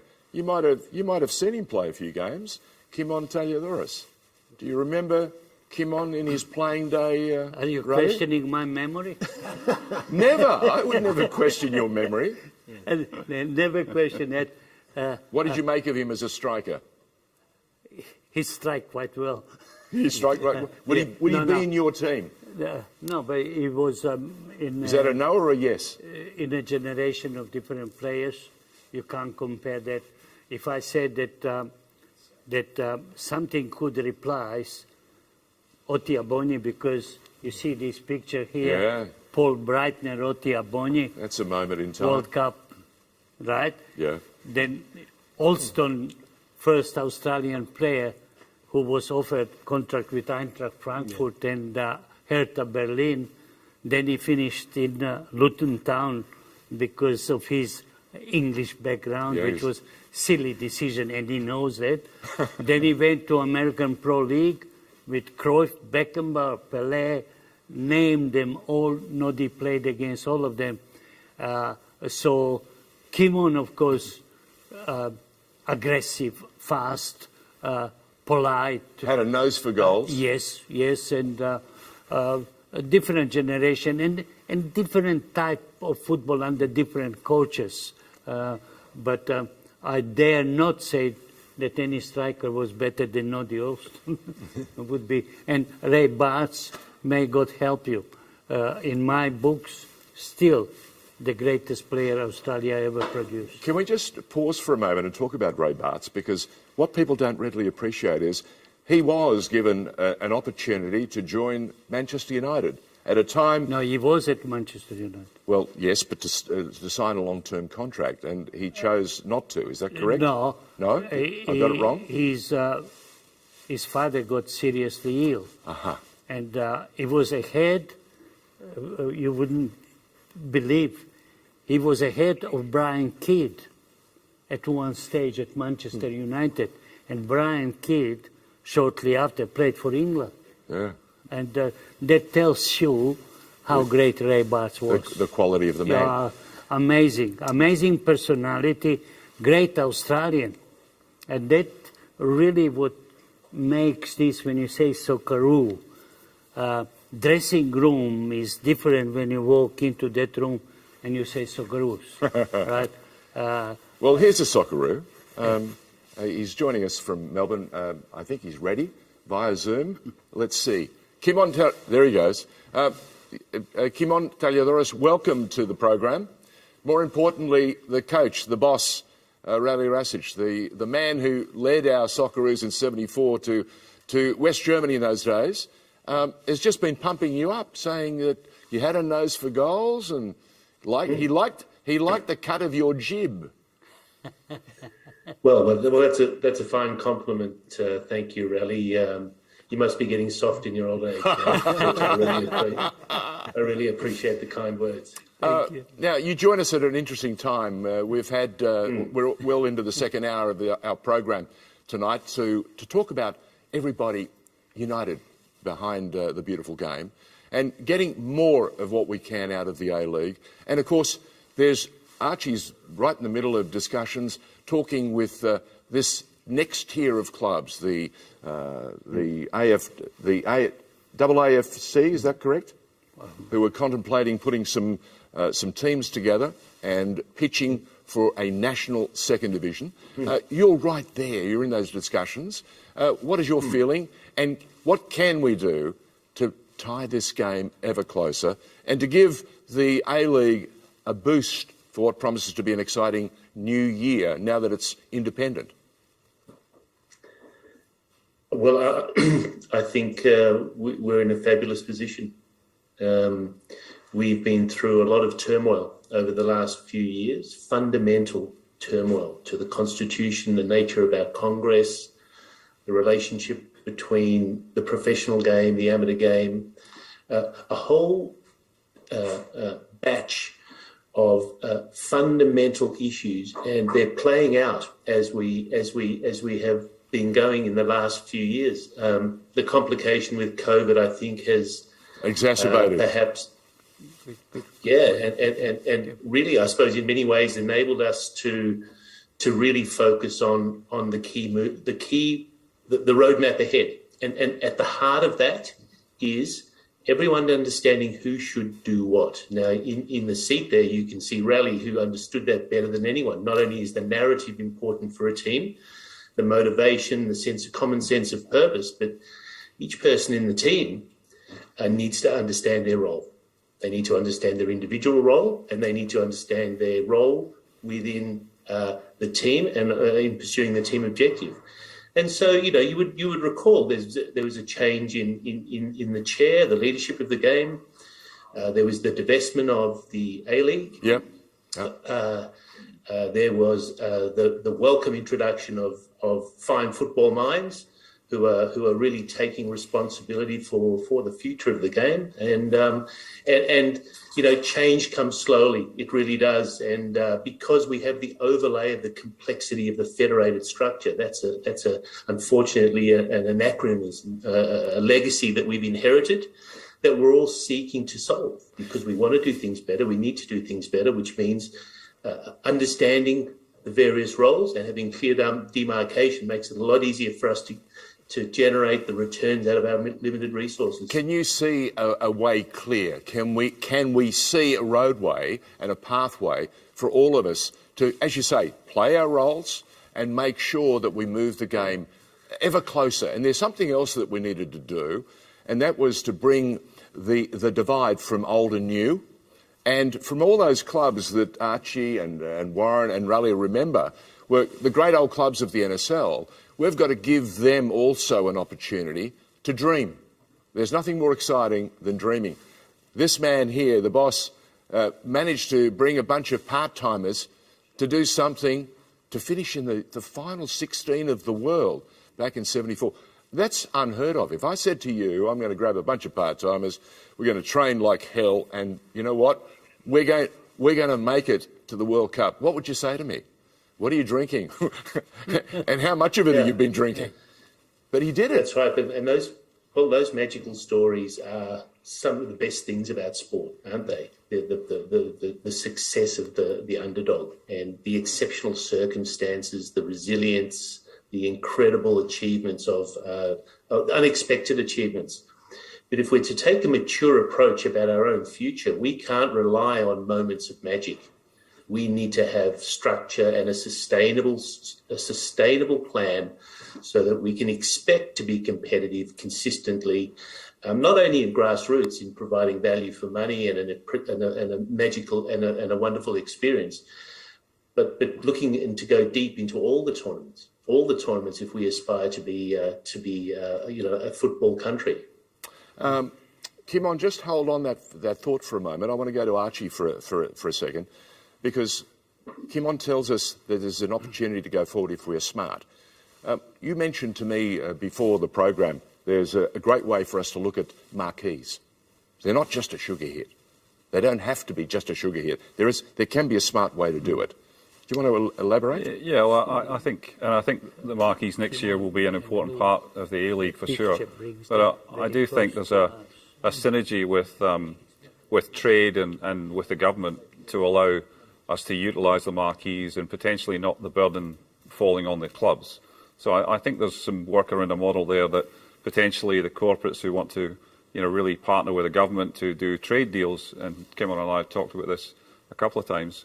I think there's a gap there for us to do that properly and therefore build some real credibility and real partnerships with the government into trade areas that large organisations in the country want to get into. And ultimately, at the moment, the marquee cost, if you like, falls on the clubs, and that's been difficult, and it means that some clubs will choose a marquee player that none of us we don't know their names, and we're unlikely we're going to go and watch them. And again, in the time I had at the A-League, we were trying to work with the clubs on the level of marquee player, and we're saying if it's not going to put 5,000 on an away gate, or 8,000 on your home gate, well, why are we doing this? Why are we paying somebody $750 when we can pay them 1.5?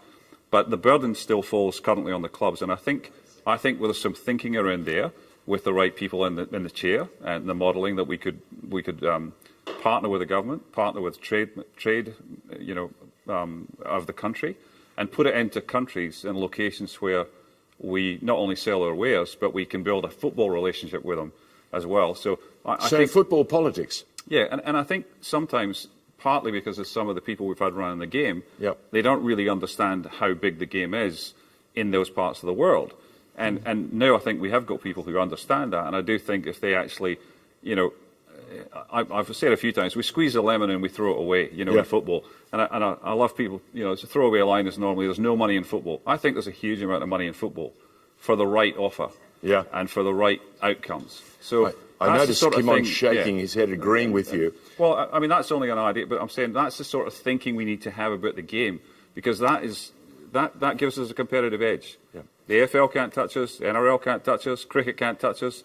Nobody can touch us if we actually play that and have a 5-year, 10-year, 15-year strategic plan on delivering that. And it saves money. Question for the panel. Social media coming in saying, is there money for the AAFC? Is there enough revenue there to run a second division? Well, football's, there's no. You either make a club work and it closes up if it's like normal business. So I don't see, I think people will get behind football. I think the realities of promotion to the A-League are a long way off. I mean, the realities are, and it would be good if we were just truly honest with each other on this. I think that's another thing that would be handy in football. Well, if the A-League is closed shop till 2034, then tell everybody else. Yeah. So all the clubs playing in the second division don't get excited about promotion relegation because it's never going to happen. It may happen, but at the moment they don't have to make it happen in the A-League. And there's nothing wrong with that, so long as we know what the rules are. But at least in the second division, I think the sort of clubs that have put their mind to it and the effort they've put into it over the last 5 years, we started this 5 years ago, this debate in a meeting in Melbourne, which I think 120 clubs came together at a very short notice to talk about the fact is they wanted to play at the highest level. And that was it was clubs, it was administrators, it was passionate football people. It was a great room to be in. And they were all about saying playing at the highest level. So long as in football you're allowed to play at the highest level, if you run out of money, you're going to get relegated and you're going to go and play somewhere else. But your club won't fold, in my view. So I think football is, our thinking has got to change, hasn't it? Eh? Well, I think so. I mean, there's no divine right to stay open just because. There's a young guy. He looks vaguely familiar to me. In fact, if I look a little bit clearer with that lighting, it's Peter Catholis. How are you, George? How are you, boys? I'm fine. Have you got a question for us? How are you, mate? Have you got a question for anyone special? Hey, by the way, are you hitting that 2-iron as long as you hit it 10 years ago? We're not talking golf, gentlemen. Mate, just a question. With the federations, there's a lot of politics. Different federations are doing different things. Do you agree that we've all got to basically be on the same page to go forward, for Australian soccer to go forward? Because that seems to be a real stumbling block. Everyone's got their own agenda, way of doing things. What's your take on that? Kim on? Yes. Thank you, Peter.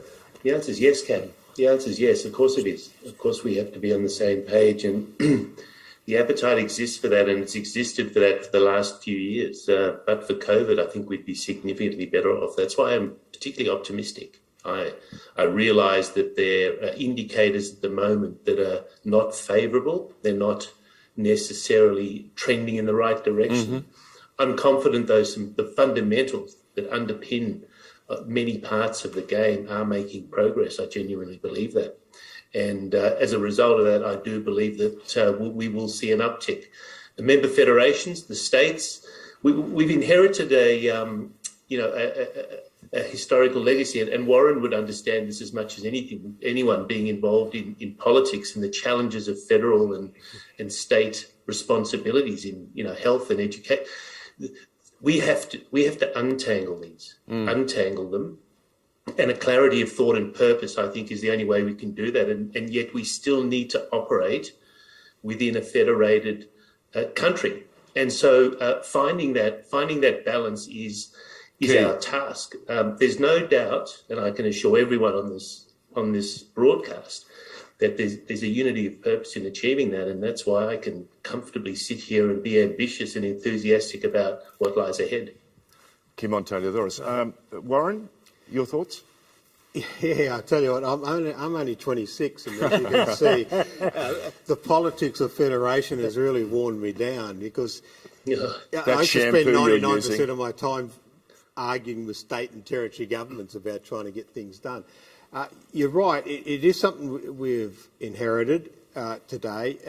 It was good, the past was good, and we had great clubs and great players who come out of that past. But we need to move forward now, and how do we move forward, and about how do we rearrange that structures and that, and it is about because the problem of federations is self-interest, and the self-interest always is. Paul Keating said, "You want to back something? Right, Self-interest." You've got to bet on a horse. First and up, says, call it feels for interest and put your money on it. But Warren, as we've heard from Lou Sticker at the very beginning, and Kim On has touched on it, and Archie as well, at the end of the day, if you think long and hard, we've got to be smarter than ever before. The opportunities lie ahead. We're running out of time. Another hour is coming up, and we've got a young fellow by the name of Andrew Pascalidis. He's using the same shampoo that you're using these days. So I'm actually dyeing my hair, but anyway, that's don't go there. blonde. Do not go there. Kim On, before I go any further, before we let you go, I want to touch on something that Lou touched on, and that is the police. There are so many people saying to us, it's over-policed. We don't need 4 million policemen to turn up for a game that has 24,000 people. And more importantly, they've got to change their view. Are we still talking to them, Archie? Are we still talking to the police and to the state governments who are the holders of the grounds? Do we have better relationships there? I think our relationships are strong. I do feel, though, that it's incumbent on us to take the time to try and educate the terraces or the various. Well, the terraces as well. Antisocial behaviour is not acceptable. No, it's not acceptable. It's just not acceptable. So I'll never defend that. But what I will say is that football fandom seems to be quite unique, and certainly in Australia, as Warren said, it is, and therefore. The police need to perhaps understand that better, and whose responsibility is it? It's not theirs, it's ours. And so I do feel that that's part of our challenge, and certainly when it comes to community football with the behaviour of spectators, coaches, and club officials needs to be acceptable. There are children playing, and so that's really what, for us to be hoping that they come back next weekend to play again, we need them to have a positive experience, and certainly experiencing antisocial behaviour, racism, homophobia, or whatever form it might take. We've got to get on top of it. Is challenging. Well, it's challenging our society, isn't it? And from a football perspective, our responsibility is certainly ensuring that we do that at a game day. I'm going to let you go, Kim On, before that we lose that Wi-Fi. Kim On Taliodoris, the man who is the CEO of Football Victoria, joining us, and he's been a great contributor. You might like to put your hands together and acknowledge the contribution. Well done. Archie, thank you very much. These days, partner at Brown and Chase. You're still talent acquisition is in your heart, and you're also in search. You're doing a whole lot of search, A little bit of searching. Well, all the very best. The man who's no need to search, he knows where he's going all the time. He's getting this memorabilia mountain sorted in a house that really does reflect the history of Australia, and Australian football is more than 100 years old. Warren Mundine, thank you very much for sticking around a second hour. You did the extra time, but let me tell you, with that look and that polish, you did it seamlessly. Well, there's going to be a lot of women watching this show, so yes. My wife said to me, make sure you tell Warren's wife that everything will be okay. Thank you, Warren Mundine. Thank you, Ray Rasich. And Archie Fraser, thank you. Another hour of the game coming up. Great discussion. Everybody unite for the beautiful game. Andy Pascalidis with his special guest coming up next.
Good evening and welcome to the third hour of this unique broadcast facilitated by Harry Michael's OAM. I'm Andy Pascalidis.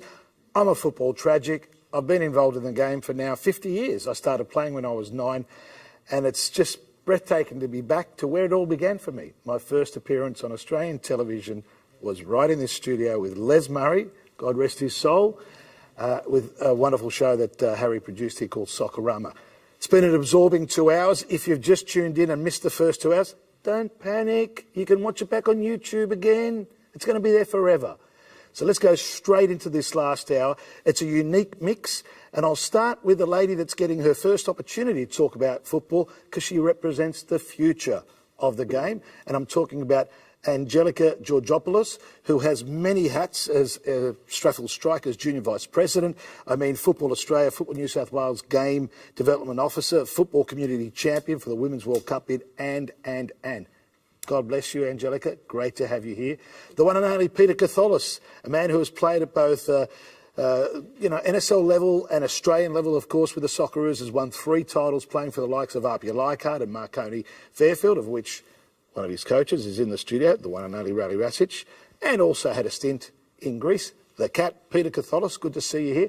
Well, I don't want to say that you've played in too many countries and for too many clubs, David Carney, but you have. You have. How many countries we've talked about? 7, I mean, from Uzbekistan to England, but you're a man of experience. You've played in the Premier League, of course, Blackpool in England, and you've represented your country with esteem. 2 wonderful stints in between all that with Sydney FC, and you even played at Everton with a guy called Wayne Rooney. David Carney, we welcome you. And last but certainly not least, before we go to our special guest in Doha, this man is now the CEO of the Wollongong Wolves. Now, for trivia buffs out there, Harry Michaels was once the owner of the Wollongong Wolves, and he brought out Alan Brazil, Paul Mariner, Trevor Francis, just to name a few. I think we touched on it earlier. Srey Dolovsky, referee of the decade as judged by the players, a FIFA-accredited referee, A-League referee over, 145 games? Am I on the money? Yep, 140 Oh, I'm on the money. And the first man in the world to use the VAR. Australia was the first country to use it, and you were in the bunker. Correct. Not a fan of the VAR, but that's another story. The good news for Australian football fans in midweek, twofold. The Matildas are going to play at the new stadium, which is just around the corner from my place. It looks fantastic.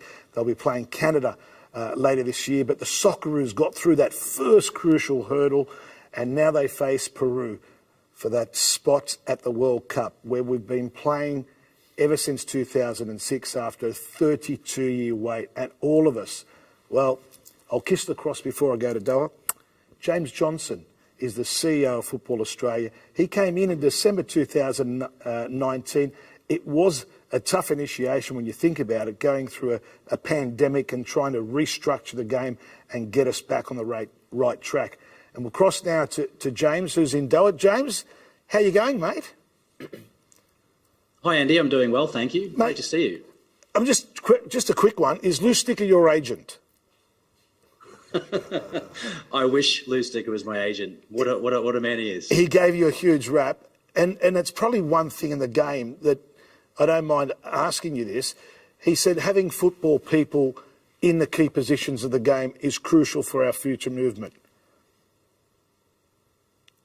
Look, I think that's right, Andy. I think if you're going to run a business, you've got to understand the intricacies of the business, and we're in the football business.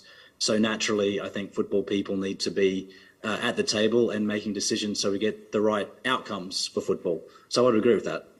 Now, what about the Socceroos? 1 game down, 1 game to go. I had a look at the Peru friendly against New Zealand. They look like a formidable opponent, but we always know that. We've been down that path playing off against South American opposition. But a one-off in a neutral venue is always an interesting mix. It is, Andy. And look, it's been a very long and complicated qualification process. We had a year where the team were effectively not playing, like all national teams. And when the teams were playing, Australia was in a more complex situation than most of our competitors, simply because we couldn't play home matches at home. But the reality is the team are 1 game away from qualification, 90 minutes of football away from qualifying for another World Cup. And I can say, being on the ground here, that the team's in really good spirits. There's a lot of energy, and I think this team believes that they can win, and they can win against Peru. It's going to be a tough match. They're a great team, fifth place team in South America, which is probably the most competitive confederation of football. So I'm totally excited. I hope the game is, because it's going to be a cracker of a match on Tuesday morning, Australia time. Now, qualifying for the World Cup, it's not just the benefit of the millions that we get through FIFA, but the flow and effect to the game, the sponsors and everything else that comes through it, the media coverage, because we're seeing a lack of media for our game at the moment for differing reasons, but it's so vital, isn't it, for the Socceroos to qualify? It really is. I mean, if you look at the strength of the brands within our football brands, our Socceroos are historically our strongest brand, and they still are as a sport. We have seen a major increase with the Matildas brand over the past couple of years in particular, but to have the Socceroos brand first in front of everyone's minds around the country, mainstream media around the country, this is really important for the sport. So absolutely, if we qualify, this is going to be great for the sport, because we're going to see a lot of interest leading into Doha in November this year. And the obvious, having it on free-to-air, it looks like it could be SBS's last coverage of a World Cup, which is sad in so many ways when some of us have worked in previous years with SBS. But, you know, looking forward, aside from the Socceroos, what the Matildas have been achieving for a number of years is fantastic. There's been controversy along the way, coaching changes and whatnot. They've restructured, rebooted, and there's so much to play for coming into 2023 in the World Cup. I think there is, Andy, and I think that's a remarkable story for the sport. The Matildas brand, whether you measure it on social engagement, broadcast numbers, match day attendance, revenue streams, the players that are playing at top clubs around the world, everything is on a steep increase. We've seen that over the past 2 years, and the pace isn't getting slower. It's actually getting quicker and steeper as we head into the Women's World Cup. So the brand now is very strong. And I think that's fantastic for the sport, because the true strength of the sport, in my view, is two strong national team brands, both on the men and the women's side, very connected to the community. And we know that community is also our strength, because we've got 2 million participants playing week in, week out, and engaging week in, week out around the country. So to have a men's team going to Qatar, a Women's World Cup in Australia next year with a thriving participation base, I think is fantastic for the sport, and the Matildas are a key part of that strategy. Sarah Walsh has said, and quite rightly so, she wants a 50-50 balance male-female in terms of playing the game. That's fantastic. Do you think it's feasible? Do you think that can happen? It can happen if we get legacy right, Andy. And if we look at the major competitions that have been played around the World Cups I'm talking about, 1994, the Men's World Cup in the United States, for example, it saw the birth of Major League Soccer, which today is one of the best competitions in the world. Our focus has been for the past 18 months on ensuring that we take advantage of the Women's World Cup. What we don't want is to end up in August 2023, where we've had a fantastic competition, best women's competition in the world, but it's just a memory. That can't be the outcome of the Women's World Cup. It needs to have created legacy. And part of that legacy program is around ensuring that we can meet higher targets for participation. The reality is that our biggest growth corridor in our participants is girls and women. We're about 23% of the overall pie, but this is the quickest developing part of the sport. And we think that the Women's World Cup next year will increase that growth, but it means that we also need help from the governments to ensure that we've got the right facilities to enable that growth, because the growth will happen. Do we get to 50-50? I think we're going to go close. That's the goal, to get there by 2027. And that's going to mean concretely 400,000 more participants for our sport. And we're already the biggest participant sport in the country. So massive opportunity, Andy. And hopefully we get government funding to flow in, and better facilities, as you know. Even finding with my charity work, heart health testing, I couldn't do tests in Newcastle, no synthetic pitches there except Lake Macquarie, nothing in the Illawarra, but even in my little association, 9 synthetic pitches at Football St George. So with increased numbers comes increasing demand for facilities, and naturally governments and local and state have to get engaged. And It's something that's always been a bit of a bugbear for our game, just a lack of regular facilities. And with the weather and coming out of COVID, as you know, it's tough on all grassroots footballers. I think that's right, Andy. But if we look at some of the signs over the past 12 months in particular with Legacy, we're seeing more government investment come into the sport than we've actually ever seen. We've got $100 million that's going to the home of Matildas in Melbourne. We're looking at major stadium upgrades in Perth and also in Adelaide. We're talking to the New South Wales government about a home of football. And I think that trend is going to continue to grow into the Women's World Cup and beyond it. And that's what Legacy's got to be about. Yeah, one of the panel discussions earlier, probably didn't hear, was talking about a home, a museum. It's long been discussed. I know that there's been a lot of discussions with individuals and Football Australia. That's one thing that I admire, the leagues and the unions and the AFL. They really acknowledge their history, and it's important to educate the next generation as well. Yeah, our history is important, and why wouldn't it be? Because our history is a magnificent history. It's a beautiful history of Australian football. We don't have a home yet of Australian football. We have offices, but it's not really a home. And I think as we develop or continue to develop and shape our identity, that home of football is going to really become key. And again, if we're ever going to get a home of football, it's going to come on the back of a major tournament that we're hosting, like the Women's World Cup. What's been the toughest mission for you in the journey so far, given you've still got your L plates on effectively and you've come in at the worst time during a pandemic? Well, week number 5 or 6, COVID hit, Andy. So I think that was a challenge that I think any leader or any person in society has really not had to experience. So that's been challenging, and it was challenging particularly in year one, which was the year 2020.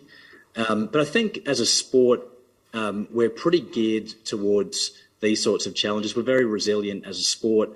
We've tried to put in a vision, and we've really tried to focus on trying to unite football and bring the community together around issues. And I think COVID, one thing it did do is it really brought the community together. And I must congratulate, I think, the community at all levels, because we got through it. I think we're better for it. And if we can get through COVID, I think we can do a lot of great things in the future.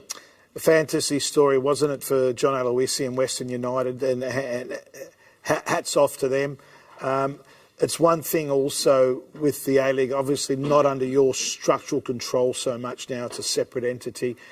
Great TV ratings and all that for Socceroos and Matildas, but it's just the A-League ratings are not where they should be, and if you're in business to make money, you want to see the ratings increase, and we get that. And knowing the TV demographic and how that works, how can you see that increasing? How do we generate bums on seats at games, but also lift up the TV ratings? I think just to be a bit nuanced with the TV ratings. So if we look at, and I come back to the league, but if we look at the Socceroos, they're about where they have been. So there's been no decline, but there also hasn't been an increase. The Matildas, the increase has been very, very steep over the past 18 months, particularly since we've moved to 10. There has been a decline. That's a fact with the league. So we're aware of that. I'm not too concerned about it at this stage, Andy, and I mean that sincerely. Sure. We've gone through a major restructure in the sport, and we're a year into that process. And I've seen these before in different parts of the world. I've been involved in these before, and usually for a season or 2, or possibly even 3, after you unbundle a league from a federation, you do see some measurements that you're perhaps not happy with. And I think that's where we are with the league. Having said that, though, in the medium to the long term, the league will bounce back. You've got a good group of executives on the ground that Danny Townsend's leading. You've got good ownership within clubs. You've got an entity like Silver Lake coming in right now. There's money there. I'm not worried about it whatsoever, but I do think it will take some time for us to start seeing those measurements increase again. James, just to end on a lighter note, I've got to ask you a couple of quick questions. Where did you first start playing football? In a small country town in central Queensland called Rockhampton. I played for the Berserker Bears. They're a local team. In fact, I was in Rockhampton only 2 weeks ago for the first time in about 25 years. and I was given a Berska Bears shirt, which I'm very proud of, and it now sits in my office. So that's where I grew up playing. I moved to Brisbane when I was about 14, 15 to pursue my career, actually, where I played for a team called Mount Gravatt and then the QAS and Brisbane Strikers. But I did finish my career relatively early, at about the age of 22 or 23 years. Wow. Now, who was your favourite Socceroo growing up? Look, there's a lot of them. I always admired Frank Farina as a person. Because he's a Queenslander? He grew up. Well, that is one reason, but he grew up where I grew up. He would come into camps when we were coming through our era. He'd talk to us. He was a very humble person, and he was always open to talking to young players. And as a 12, 13, 14-year-old, he was a star at that time. And the fact that he gave players like me who were, just trying to improve the time of day is something I'll always remember. And, I think the quality of that person is just outstanding. And he was a great player as well. I won't disagree with that, mate. Looking forward to seeing you when you come back home. Hopefully you can make it to the NSL reunion on July 16 for my charity. And thanks for supporting my charity on that note as well, mate. We're continuing to save lives, and that's another part of football that's important, the health and well-being of our players as well. God bless you and good luck against Peru, bud. Thank you, Thanks James. so much, Big Andy, round of applause for James evening. Johnson. Thank you, the CEO of Football Australia. I'll start with the new generation. Am I safe to call you the new generation, Angelica? Absolutely. Give people life crisis at that point, though. What are your thoughts on today's discussion overall, though, about the game? Where do you see the game at the moment? And you're in the front line. Well, it's interesting, right? Because I was at the 2005 match with John Aloisi and scoring that goal. I was falling asleep, though, on the seat, so I do have to admit that, though. So that iconic moment I did miss. But I was there. But I think from my perspective, I've seen the game at its worst from a women's perspective, I will say that. And where it is today from a women's perspective, it's unbelievable. And I'm so proud of how far we've come and that the benchmark now is being set higher and it deserves to be higher. And with the boys, I've always grown up watching them. I always have this soft spot for them. I always want them to do well. I think the problem that we're facing, though, is a massive structural issue. And I see that at grassroots level. And I see that the world of football is split into two different pathways. You've got grassroots and you've got elite football. And unfortunately, those paths don't correlate. And there's a massive junction that these two don't meet. And in my dream would be to see that those two pathways do correlate and do connect, because at the end of the day, grassroots deserves to have that spotlight that it's not getting, that this elite football, and as much as we need it, we need to go back to the grassroots and say, hey, this is where it all begins, but we're missing that step. And personally, from my perspective, that's where we got to fix in this game, crucially. Well, the gentleman next to you has always talked about the technical ability of players and the pathway of players, and if you haven't got the money, you're in big trouble. You can't play in that elite level. And the gentleman next to you, Peter Gatholis, described by Ferenc Puskás as the most technical player he's seen in Australia. You can hear the story, and you've seen the story, Peter. It's an area of the game we need to address. Look, like I said, I asked him on before. I mean, the politics of the sport have got to go. We've got to unite, and there it is. There, everyone does their own thing. As soon as everyone starts thinking, the goal is to make the game better, and we unite, the success will come. There's the real problem. I'll give you an example with the technical side of things. Technical directors. You've got technical directors in different states, and when Australia had their own technical director, well, he's supposed to be guiding everyone and follow that particular, plan or curriculum or whatever. Well, everyone does their own thing. And then you wonder, they don't want to listen to each other. And then you wonder why everyone's pulling in different directions. So that for me, that's the key. The key is to have people united, federations, grassroots with senior football. I think grassroots is so vital. I mean, grassroots is the base of the pyramid. Without grassroots, our game's in a massive, massive hole. And I mean, this is where we all start as footballers. administrators, coaches. We start at grassroots. Talking of coaching, congratulations, Dave. You're taking over at Wollongong Wolves next season, and you've got your CEO next year. How about the topics just covered now, but what you've seen since you've walked in the room? It's a very important discussion that the game needs. How do you see our game at the moment?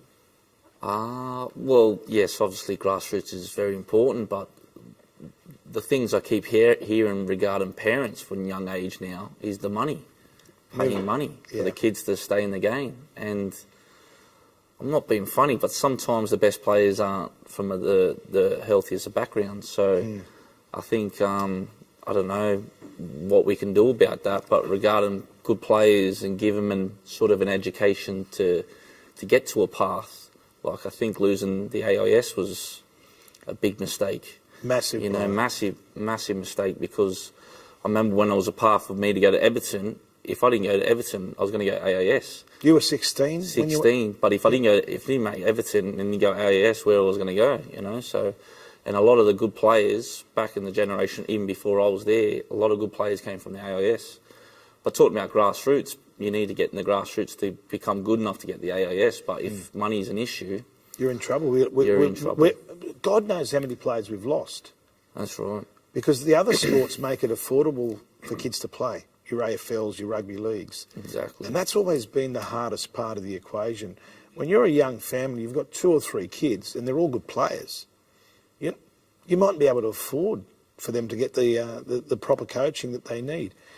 Shrebe, how's administration going as against blowing a whistle?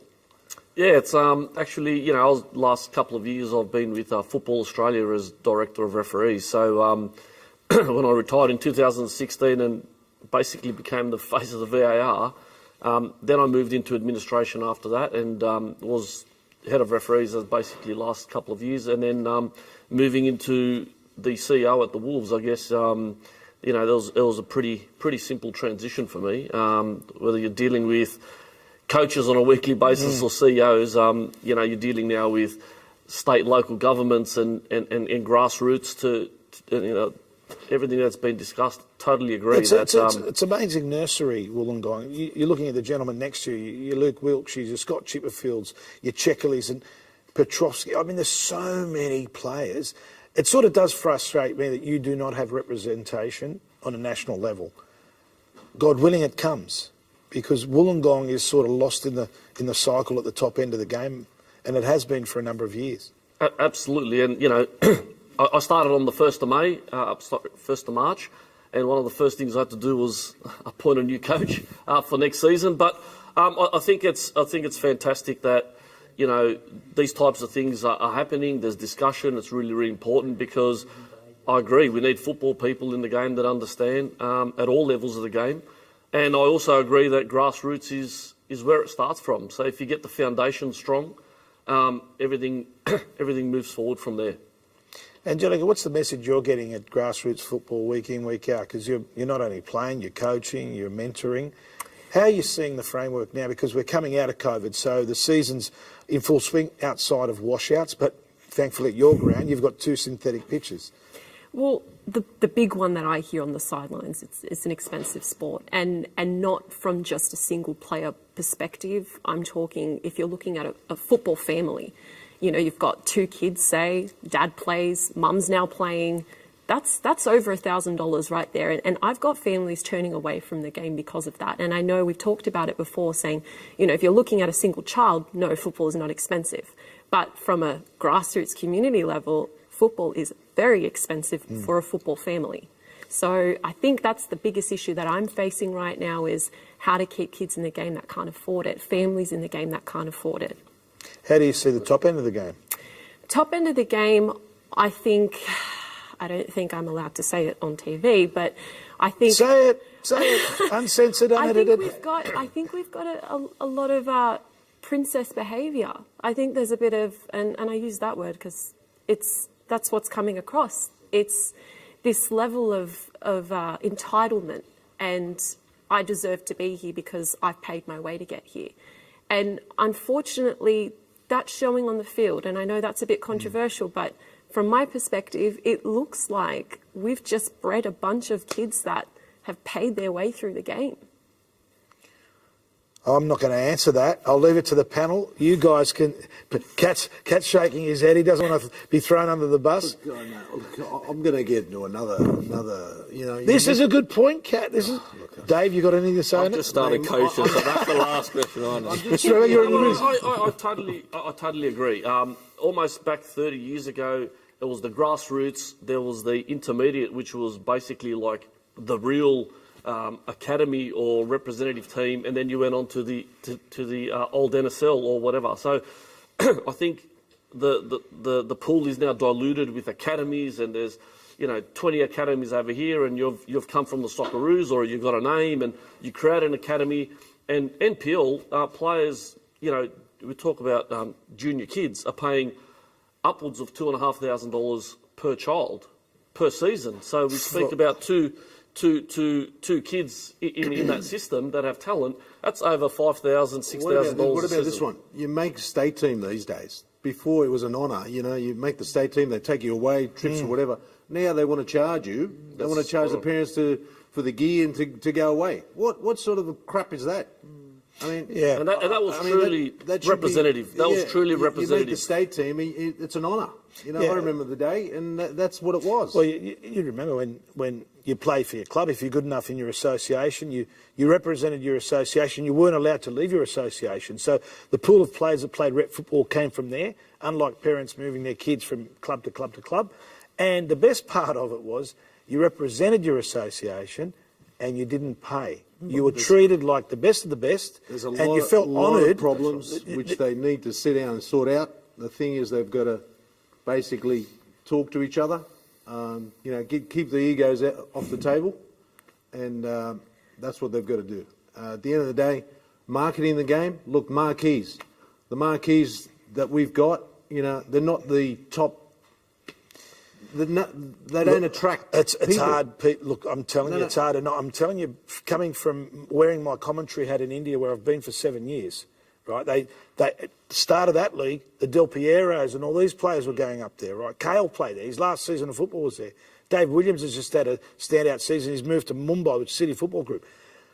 We are getting outbid by other markets. That's the cold, hard reality. In Asia, it's not as great to come here and play because for other clubs, for other players overseas, they're getting more money in China, Japan, other countries. I'll tell you the point I'm trying to make, Andy. The thing is, we need marquees. We've got some really good players that are playing the game.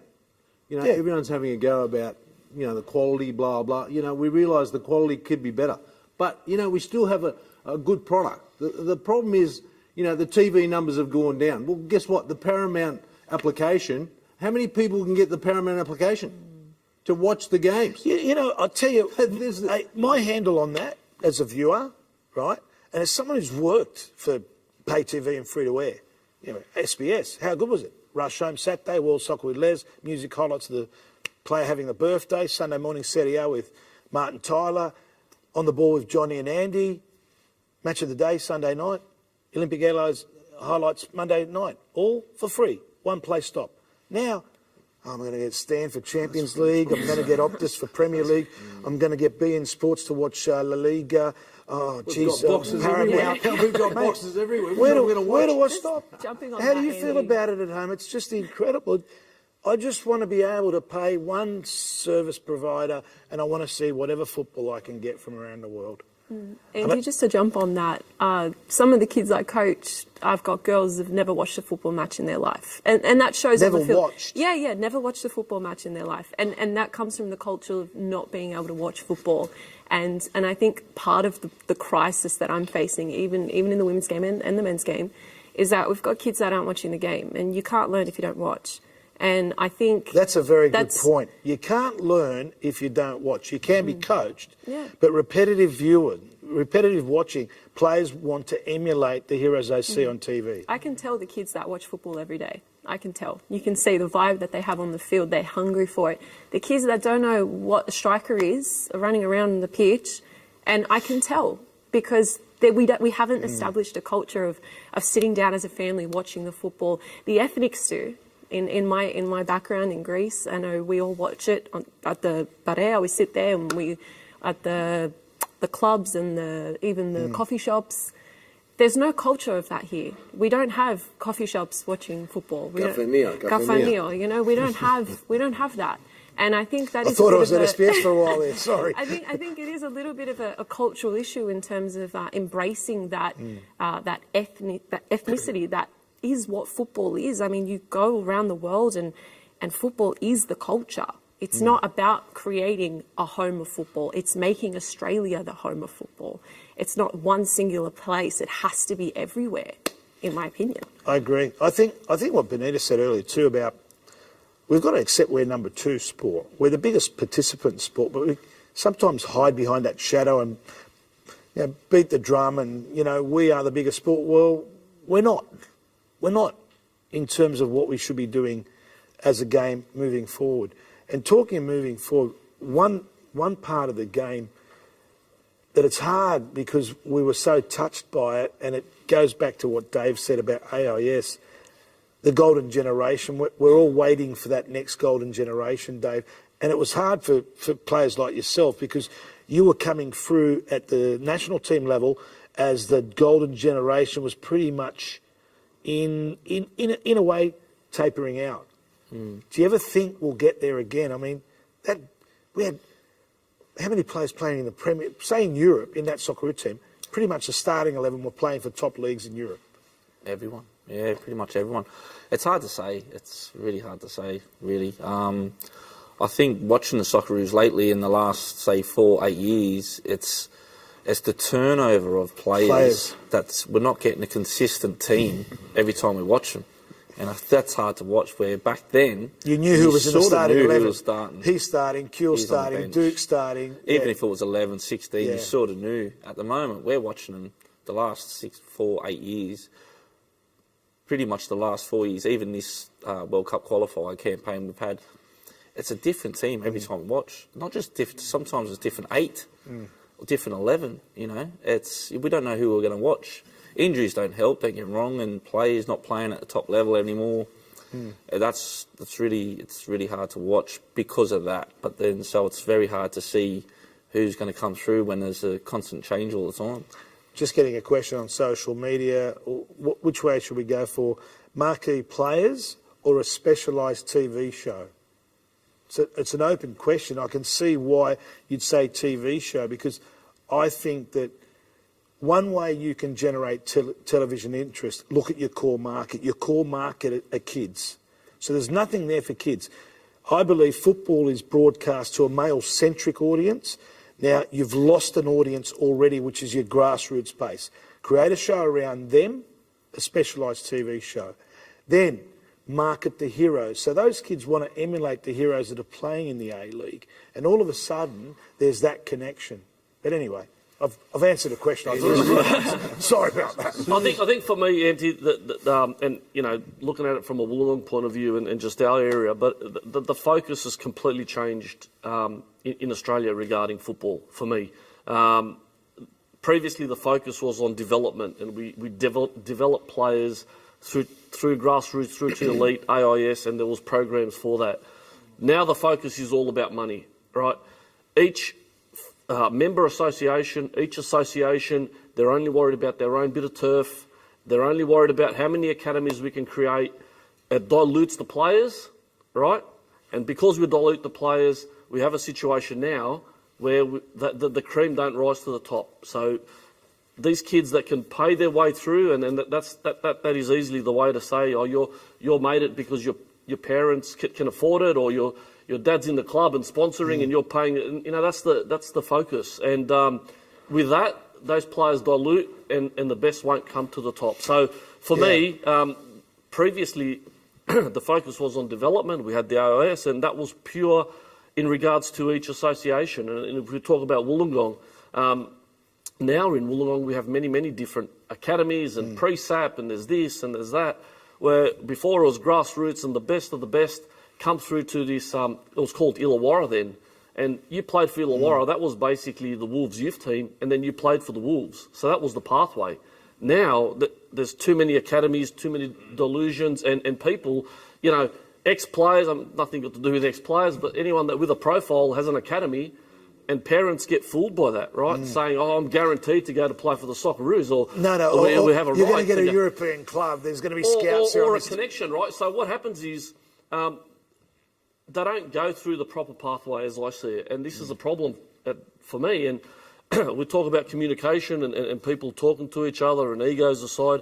Absolutely, the only way we're going to move forward is these organisations come together, and I'm talking Wollongong here, where we have 3 organisations driving in 3 lanes with the Wolves and Football South Coast. What's the biggest sport in the Illawarra? Football. What's number 2? Basketball's pretty popular, I know that, but and cricket, seasonal. basketball and cricket. So rugby league, union, those are the sports that are strong in certain areas, certain markets. Rugby league's strong, but football So participation. you've got a bit of a jewel there, and you're trying to work out how to polish that jewel and sell it at top value.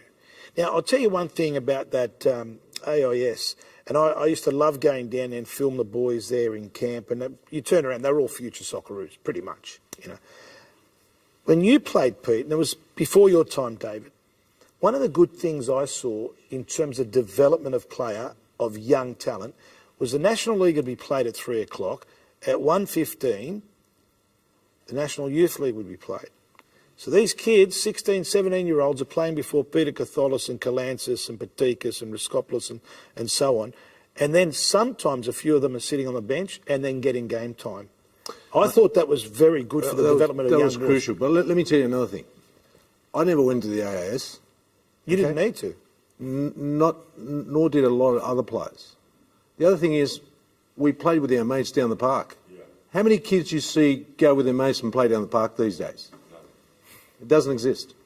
So, you know, when you interact 5-a-side, 6-a-side, and you're playing in the streets or playing in the parks, this is how you produce footballers. The other thing is, exciting footballers put bums on seats. Either they're marquees or they're exciting young players that you bring through the ranks. Otherwise, it's not going to happen. These players are the ones that have pulled the crowds all over the world.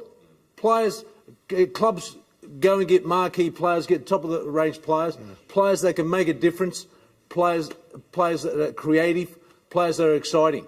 We've had some great ones in the A-League. Let's be honest, I was having a discussion a couple of nights ago. And you look at your Fornarolis, your Broiches and so on, you would have played against a few. Del Piero was obviously a standout. Dwight York, first season. Oh, my God, how much publicity did the game get?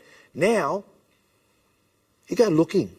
Look at the newspapers, and you're flicking in, there's 4 paragraphs down there. And back to the quality of the marquee. So, the marquee, what's the criteria when you bring out a marquee? You know, have the marquees been attractive for people to... Got to do it on and off the pitch. Basically. Correct. Has the marketing been right? See, these are all the questions that need to be answered. People need to, get it right. Okay. What are the positives in the game from your perspectives? I'll move along to you, Dave. What's positive right now about our game? In the A-League or just our country? game? Our game. What do you think? Probably people that want to play it. That's the thing. We've got a lot of people that want to play football, but like we said before, they're not getting the right path. They're not getting... It's too expensive. People want to play. I don't know, done certain things similar to this thing. I don't know if it's true or not, but AFL players are pinching soccer players, footballers, because they've got a good physique and everything's paid for. So they're saying to the parents, let's come to AFL, everything's paid for, you got this, you got that. That should not be happening. What can we hijack from the other sports then if they're doing that to us? Well, it's money, isn't it? Money. It's got to be government money. Someone's got to pitch the government for more money. That's the key. AFL, rugby league, even netball gets more money than soccer. That's right. Well, you're talking about getting more money. I know that you're trying to get more funding for a facility down in the Illawarra, aren't you? Yeah, so you're trying to deal with government now to... forgive me, is it lighting that you were looking for or something for a facility in Illawarra? Yeah, so our home ground, this is one of the things that's not only just, I guess, unique in Wollongong or anything, but it's probably across the country in regards to, and it was discussed before, around government funding for basic facilities, whether it's lights and, in Illawarra, we only have one synthetic pitch. Just one? In the Order of Illawarra. So with the current with the current weather there has been over the last 6 months, people haven't been able to train. I mean, as a club, as Wollongong Wolves, we were training on futsal pitches, outside futsal pitches, where was that at the Sydney, fraternity club? At the fraternity club. Not that I know. And we had under 8s all the way through to our first grade teams training there, trying to fight for small-sided futsal pitches to train on, so we can train, because everything else was unsafe. And teams, obviously, we talk about Sydney, where every kilometre there's a synthetic pitch. This is a serious issue for sport, right? If we're talking about largest participation, well, give us the facilities to be able to do it, because I think it's a key thing. But put my refereeing hat back on, and something that is completely missed here. We're talking about the huge, the introduction, the rise of women's football and the rise of all this participation. Well, no one talks about the referees, right? True. You can't play a game without a referee. And if you think about it, and you talk about parents and, complaints and issues with parents on the football fields and junior sport and parents, majority of the time it all comes back down to a refereeing decision. Right? So one parent says something because of an error by a 14-year-old or a 13-year-old male or female that it's trying their best to referee with zero support, right? And then they're going to leave the game, and we're at a situation now where it's critical, and I'm sure all around Australia, for match officials. I'm seeing it where my local association. You're probably seeing it in the Canterbury Association. And the thing that hurts me about the refereeing, the young referees, when they're starting off and they're 12, 13, 14, and when they're getting constantly abused, they're scarred. They will never referee again. You've actually lost that kid. He's not coming back. You can try as hard as you like. And that's a sad reality of the game as well. So, absolutely. And this is why it's important that, that those people making those key decisions don't forget about the referees, because the game is going to progress with the referees also at a higher level. So, for example, if you don't have referees, there's issues with players and the way they act, because the game's not being policed. And these match officials, male and female, need to be supported 100%. We'll go somewhere different. What have been the greatest moment or moments for you in your career, Strebe? Oh, Andy, there's been plenty. I've been fortunate to go from grassroots in Wollongong. I'm born and bred in Wollongong, all the way to the elite level. I was a FIFA referee, so refereeing some massive games, World Cup qualifiers, A-League, and we talk about the A-League when it first kicked off, and refereing Sydney derbies or Melbourne derbies in 45,000 seater at Sydney Football Stadium was a huge buzz. So referees are no different to players. Players, that's what they live for, those types of games where they walk out and they get the buzz. It's the same as a referee. You're refereeing in Japan versus Korea, massive derby in front of 60,000 in Tokyo, and you're refereeing the game. It's a huge buzz. So there's been plenty of highlights. Who's been the greatest player you've stood in the middle with? Oh, look. You cross that white line and every single player is the same. I know it's hard to. I know that's hard to understand, but it's like a player. When a player says, they walk out of the dressing room and they switch on.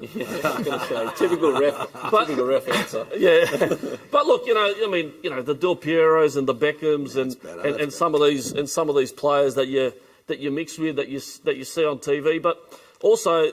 I remember refereeing at a Champions League game in Saudi Arabia, would you believe it? And You know what, mate? No, I'm not. You should have run for the federal election and started a football party. You would have got in. You would have got your facilities. It will be fully synthetic. Well, you can't help me out. Now, come back to that story. No, but look, you talk about one player, and I'll just leave on this. I remember you spoke about world soccer back in the day, and those shows. I grew up watching world soccer and all that, and then the Serie A show, and my favourite and my idol was Walter Zenga, right? And I remember doing a Champions League game in Saudi Arabia, might have been Jeddah or somewhere, and then a friend of mine who's Italian from Adelaide, he was my assistant referee that travelled with me everywhere. He goes, "Have a look at the team sheet." And I had a look at the team sheet, I had a look right there, the coach was Walter Zenga, and couldn't believe it. This guy, my idol, and now I'm refereeing his team. So it was a pretty pretty amazing story. Give me your autograph. Yeah. That was after the game. And if you were me, you would have got 100 selfies. No. David, what about you? What's the greatest moment or moments in your footballing career? Obviously, playing in the World Cups right up there. 2010. That was pretty big. Probably unfortunate not to go through actually to the next stage. But one that sort of actually, when I thought I've really made it, was so I was at FC20 in Holland with Steve McLaren, and they won the league that year, so everyone was getting picked up to go everywhere else and that. And Blackpool just got promoted to the Prem, and Ian Holloway was there. And my agent had something to do with the club a little bit in ways, and they needed someone on the left side, and obviously when I went there, and about 5 days later, I went there just as the season started actually, because it was right at the end of the transfer window. Pretty much the last day I signed, and then 5 days later, last half an hour, he threw me on at Upton Park against Newcastle, and that's when I sort of like got tingles and goosebumps running on. So I always remember them sort of moments, and that's when absolutely. That's when I thought I made it like that, when I played against them. Sadly, Blackpool, I think, got relegated that season. We got relegated against United last game, but we beat Newcastle 2-0 that day, so it was good. But, here's a trivia question for your pub quizzes. How many Australians have actually played in the English Premier League? I don't know. I'm just putting it out there. Be interesting. Be over 10, I think. Oh, easily. If you look at that golden generation, you think of your Craig Moores, your Vidukas, your Lazaridis, your Kules, Grella, Emerton at Blackburn, you'll be getting up to the 20s. Kat, you've had a few highlights, mate, a few NSL trophies to the cabinet at home. Well, I've got two of my coaches here, Raleigh in 87 and Bertie Mariani, 88, 89 championships. Of course. Good to see you, boys. But look, there's been many highlights. 82 Australian Player of the Year, playing against England. How old were you then? Because that was a magic moment. 21. 21, that's big. Winning, Des Martin, I think he scored 40 goals that year. Yeah, so to tip Des was a big feat. But then, 83, we played against England, cricket ground, man of the match, Bobby Robson interview. Socceroo appearances, 20 years professional. Mate, I can go on and on. But it's been great. You did very well. Angelica, you're only relatively young, clearly younger than all of us out here. You've had a few highlights already, but I would think that being picked by the Tim Cahill, was that the Foxtel Academy? How old were you then? I was 14 years old. Were you that tall? Yeah. Did they think you were the goalkeeper? Oh, you know what? The funny thing is, I always get that, and whenever Wait a second. Let's just show you how tall Angelica. I'm attached to the. I'll come to you. It's all right. It's like twins, Danny DeVito and Arnold Schwarzenegger. So, what position do you play? So, depends what mood my coach is in, but I'll either be centre back or just to shake things up, I'll go up a striker and fluke in a little goal. Trevor's talking about refereeing. You're a qualified ref as well. What have you seen that's really peeved you off? Okay. The worst scenario that you've Which one? Oh, no, that many. I think one of the ones that irked me the most, I think I was 15 years old and I got allocated to our all-age men's, and I was centre refereeing. And now, of course, being this height, I look like a 22-year-old. And I remember making a call, and I called a penalty, and I was so sure of it. I knew it. It was it. Like, my ego told me that was right. And I was actually right. And so I called it, and I think one of the guys turned around and said, no, don't listen to her. She's a woman. What would she know? Oh, no. And it was right in front of my face, too. And very bravely, I turned around and gave him the yellow, and off he went. So that shut them up. But another one that I have experienced was, this was a fun one. I was ARing, I was assistant referee. And again, looked like a 22-year-old, and called an offside. Again, offsides were my thing. I could get offsides. Very offside, this guy. And turns around and pulls down his pants, and oh my goodness, I've never seen something hairier in my life.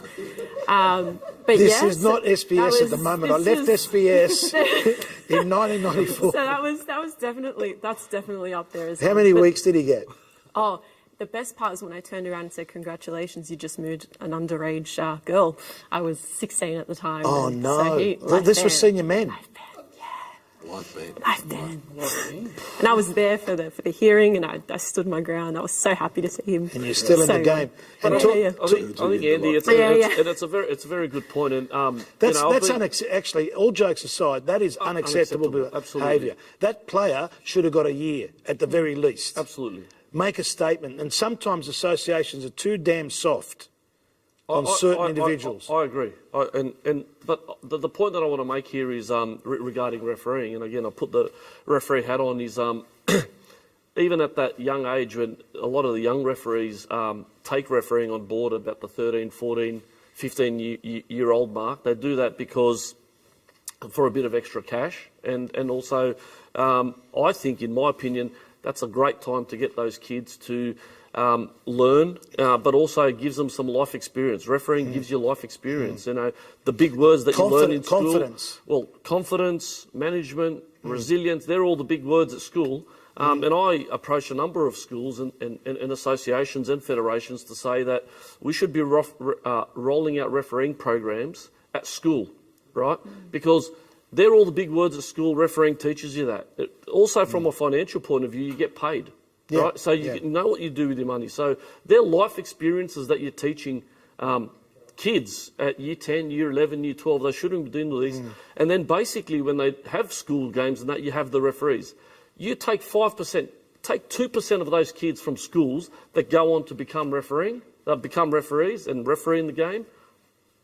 Sorted. Okay, we'll change tack in the run home. And what's in front of us right now as a game? The obvious one, Peru. It's been a wonderful, wonderful run since 2006, and all of us have memories. I was there with 120 people on a tour, and to continue to qualify, it's just pivotal for the game. How do you see things happening against Peru, and how important is it to qualify for a World Cup? I mean, from my point of view, it's critical. It's critical to the game here in Australia because, you know, for that 90 minutes of football on Tuesday morning, everyone in Australia is going to be watching that game.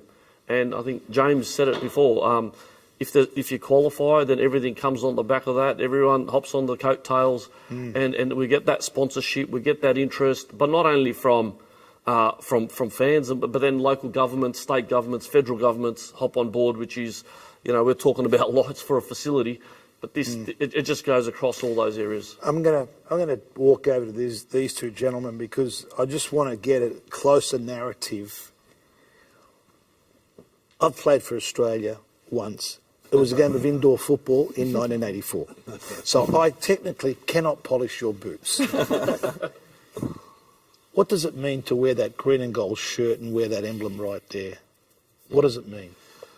I was talking about you in the car today. I said, well, I can only go with the experience of the players that I play with, but it was, you've got a bond like you wouldn't believe. Even when you see someone like, let's say, Bresh or Harry, whatever, you just got that connection because you remember walking out together, playing against whoever. So when you do the national anthem, it's just like, and then you're playing, it's, you know, you run through brick walls and you do anything for your country, and that's the way it should be. And I'm not sure, Pete, when I started in this game in 1983, this gentleman's father was a very good player with Auburn in the New South Wales State League. I'm not sure if you might have played against him. Well, I started back in 1977. So he was playing in 83 and 84 at Auburn, from memory. Your dad? I was just born then. Yeah. Well, see, God, I still remember. How does that work? Peter, that's a great summation of reading, and this is what we all want for our our female footballers, our male footballers, to reach the pinnacle. What does it mean? Look, you get a cap. Mine was 308. At the end of the day, how many people get to represent this country? It's numbered, okay? So all these millions of people that are living in this, it's a big honour. It's a huge honour. Absolutely. And, you know, to represent your country, it's a big thing, you know, especially the national team. And to play a World Cup is, you know, the ultimate goal. And my view on the game, look, I think we can get through. But I think what Raleigh we were discussing the other day, I think Arnie's got to sit down on the bench, not parade up and down, give them all the, they get all the players all hyped up. And the other thing is we need to basically go forward. In my view, you can't sit back against Peru. They're technically, well, I think, probably a lot better. So we need to basically, push forward. That's my take on the game. When you got the phone call, was it by telegram or was it by carrier pigeon? It was by telegram. It was by telegram, actually. It was a telegram. It was a telegram, yes. Back in the day, there's no mobile phones, mate. No, it wasn't a joke. I didn't know either. Actually, sorry, Pete. Just one more point. The Socceroos are playing for a spot in the World Cup, but don't forget we also have a referees team representing Australia in the World Cup. Absolutely. So Chris Beath and his team, in Ashley Beecham and Anton Setchen and Sean Evans, will be representing Australia. Don't worry, I'm going to vote for you the next Thanks election. very much. That's good. I appreciate it. But I mean, it's true. always, but it's always overlooked because it's really important, right? But you know what it is? It's a lack of media coverage, principally. I mean, we've had a lot of great referees officiate, and I remember when I was at the Asian Cup commentating in Jakarta in 2007, which was the trigger point for me to go to India. They saw me there.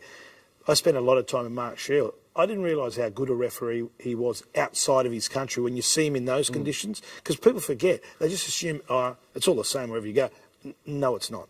Internationally, outside of these borders, you wear that FIFA tracksuit anywhere in the world and you're a celebrity, you're God. That brand FIFA, anywhere around the world, is massive. And referees or match officials are highly respected anywhere in the world. All around the world. So, it's also a great... I've got a question for you. Yeah. How does some referees get it so wrong with VAR? I knew that was coming. It's a good question, and basically, being in that environment, it's completely different to refereeing, right? Because as a referee, you're making a decision, correct decision or not correct decision, right? But in the VAR box, it's quite different because you're saying, is it an absolute howler? So there's a lot of grey area of when you should get involved or you shouldn't get involved, right? That's the difficult thing because VAR's not there to re-referee the game. The referee's there to referee the game. They make a decision. In that split second, they make a decision. As a VAR, you need to determine, is that an absolute howler or not? So that's the grey area, and that's where the frustration is, and it's difficult, absolutely.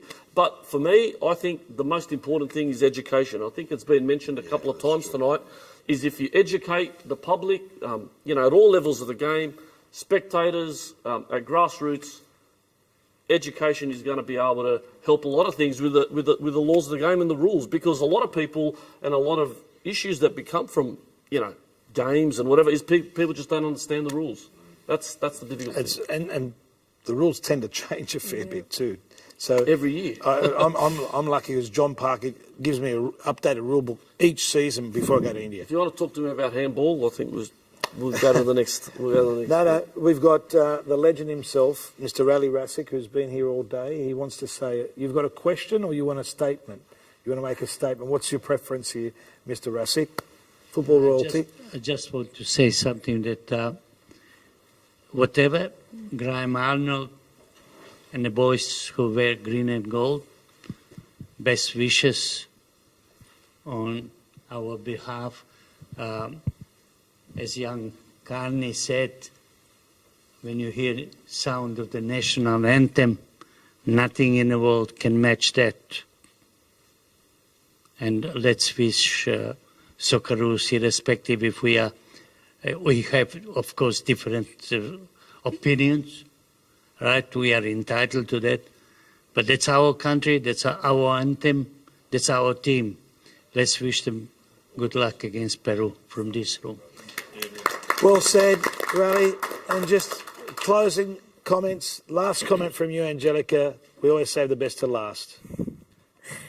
Well, about what? Because I can talk about anything. No, just about everything you've been involved with, because we've got 20 seconds to wrap up. Honestly, I'm so proud of where this country's going with football, with the girls, the boys, but particularly the girls. We've got 2023 next year. Some huge things coming up for the girls, and I think women's football is now a movement, and I can't wait. Angelica, it's a perfect way to finish off. Thank you so much. Good luck in your future endeavours with your studying sports management, majoring at Western Sydney University. Kat, always a pleasure to see you, my friend. We love our football. Your imprint. Football's in our DNA. That's why we're here. Football. Your imprint has always been there. David, you've played the game at the top level, represented your country, been a World Cup. Now you're taking the coaching journey. All the very best. Strebe, always a pleasure to see you, my friend. Hopefully we can get you some support in the Illawarra because football needs to consolidate its benchmark there. So thanks again. Thanks for coming up from the gong today, boys. Absolutely. To all our guests today, to the hosts that were here earlier, Mike Tomalaris and George Donikian, and on behalf of all the guests, and we just thank you for the engagement. This is the third in what we hope will be an ongoing series from Harry Michaels OAM, who has football running through his blood. He is a football tragic and a broadcast pioneer. On behalf of Harry and everyone at ARC Television Concepts, we thank you for joining us. We look forward to the next special when we look at our great game, the beautiful game, the world game, the only game.